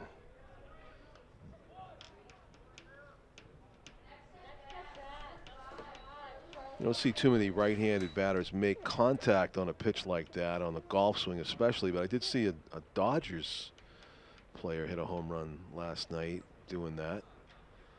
So that wasn't Blaze. Oh, that wasn't? That was he? the eighth hitter. Okay, so how many outs are in this inning? One. Was he? Oh, Thibault lit off? One out. Okay, Yep. Thibault lit off. that was one behind. Well, you're all confused anyway from the schedule. The schedule just threw you right off. Charlie Laporte, a confused look for the umpire right there. Thought that was off the plate inside. He's had a pretty good day with a single and a walk and a run scored in the 9 spot in the order. That's high. Jake Dufour is going to bat for the 5th time in a 7-inning game on deck for the Broncos. You know things are good when you get that many at-bats in a 7-inning contest.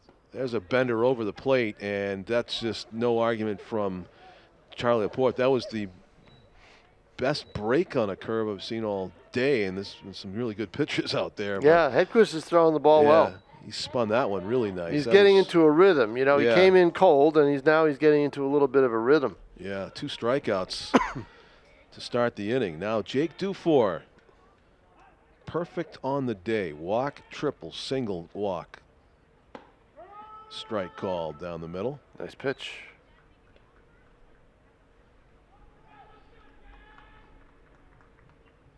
Getting some respect from the outfielders who are fairly deep in right and center. So if I'm not mistaken, this will be Alvirne's 3rd win in a row. if they hold on. South does not do any damage in the bottom of the Yep. 7th. Started the year out, I believe they went 0-2, and then Alvirne with that prominent A on the front of their jerseys. Remind me of the A, of course, completely different color scheme, but the Oakland A's, they've reeled off, I think, a dozen wins in a row in the majors. yes, they have. Every year you count out the A's, You and then do. all of a sudden they're just there. Yeah. You know? Same thing with Seattle, and they're doing well this year. I Well, understand. Seattle had no. You always count out Seattle. They have they're the. I'll tell you in a Fisted foul. second. They're the longest playoff drought Oh, right. right now. Of any major sport? Yes, of any major league team, of any baseball team. Okay. They probably are a rival for the worst drought for any sport, too, right? Don't know. Above the zone, Dufour takes that calmly. It's 2 balls, 2 strikes, and 2 outs to number 2, Jake Dufour, the center fielder and leadoff batter for Alvirne, looking for a perfect day. He's been on base all 4 times. Hits hard to right center. It's going to be a tough play. That's going to Go to the get down wall. for extra bases. At the wall. And it's going to be Deja triple all over Yep, again as 2 Dufour triples for Dufour. turns into third standing. Boy, he is a catalyst as a leadoff hitter, isn't he? Wow. He is something else. Have a day, Tom. Yes, exactly. Him and Jake's. Good grief. 2 triples and a single and 2 walks. Dufour on at third base And an, with 2 outs. and an RBI. Yep. Throw in the RBI. RBI and a run scored. Let's see. Finds that right center field track again. He's been on time on these swings. It's pretty impressive. Looks like a baseball player, doesn't he? Yep. Let's see, what is the...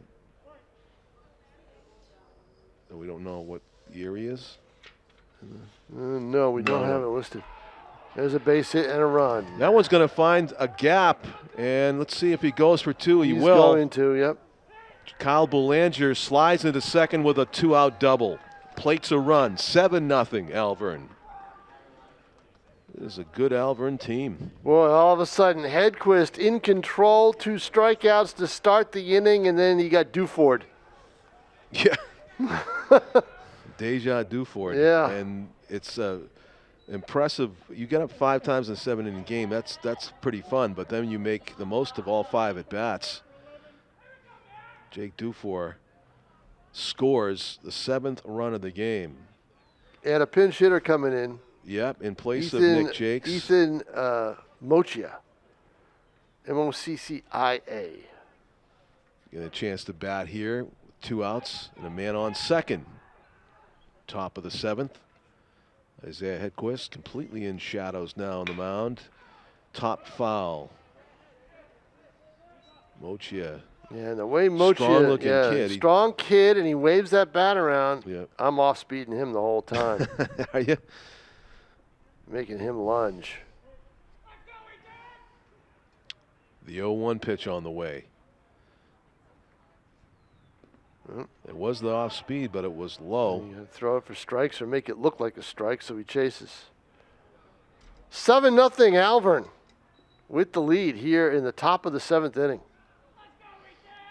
1-1 count to Ethan Mochia. Hard to left and into the glove of the left fielder. Yeah, but boy, I like him as a hitter, don't you? Yeah. He Got hit an that active bat. ball hard, and it is the 3rd out of the inning, allowed 3rd out, but Alvirne does get another 2-out run, a triple and a double from the top of the order, Jake Dufour and Kyle Belanger, and they have a commanding 7-0 lead entering the bottom of the 7th inning.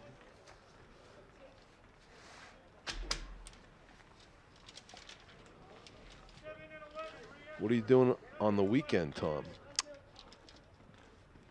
More work? Yeah, more work. There's an interesting lacrosse game, but it's a little early in the morning, I think, at Sauhegan, where the Sauhegan coaches are Sauhegan coach and the Portsmouth coach, girls lacrosse, are sisters. The Curo family. What time is that game? 10 a.m. Too early. Okay. Oh, well, there's a game here at 10 a.m. I was just Yeah, gonna there is. suggest North to and, you, too. North and Memorial. Yep. Yeah. Tomorrow's supposed to be a nice day. Well, I think it'll still be a little chilly at 10, don't you? Yeah, but John, I'll tell Tom you. has his standards. He wants a perfect the other thing. 72. Well, the other thing too is you don't understand with the things that need to be posted and everything else. Oh, right. It's late to bed and late to rise Right, is the right. new lifestyle for me right now. Yeah, so, Tom's working till the wee hours these days. So it's 2 a.m. is an early night. Yeah. So.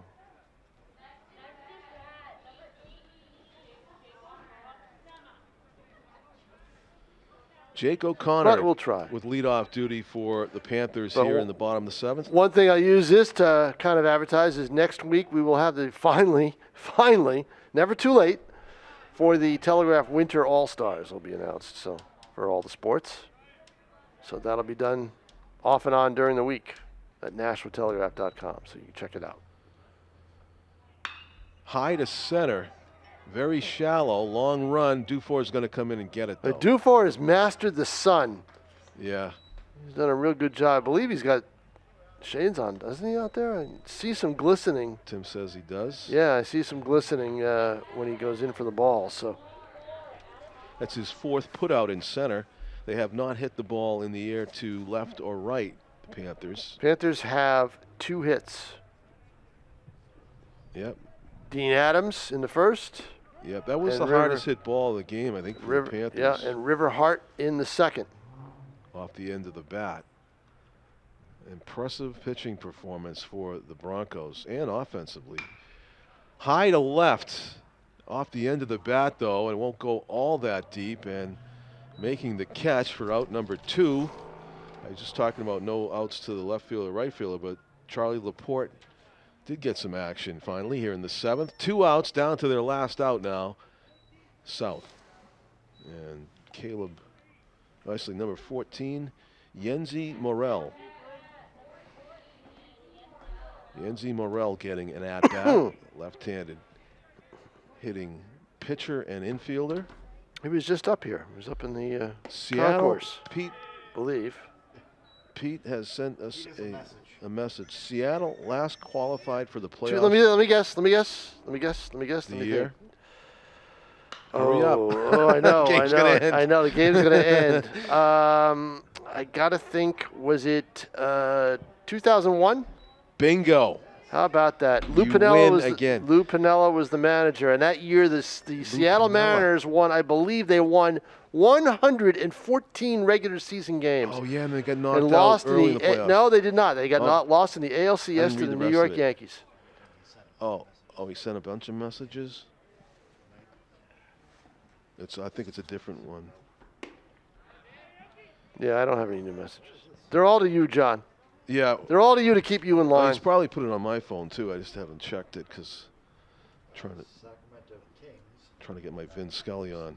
Ground ball over the mound. It's going to be a tough play. It's going to be a base hit. It is. Infield single. Yenzi Morel off the bench with a pinch hit. Okay. Seattle last qualified playoffs in 2001, longest postseason drought. Also, as of 2019, the Browns.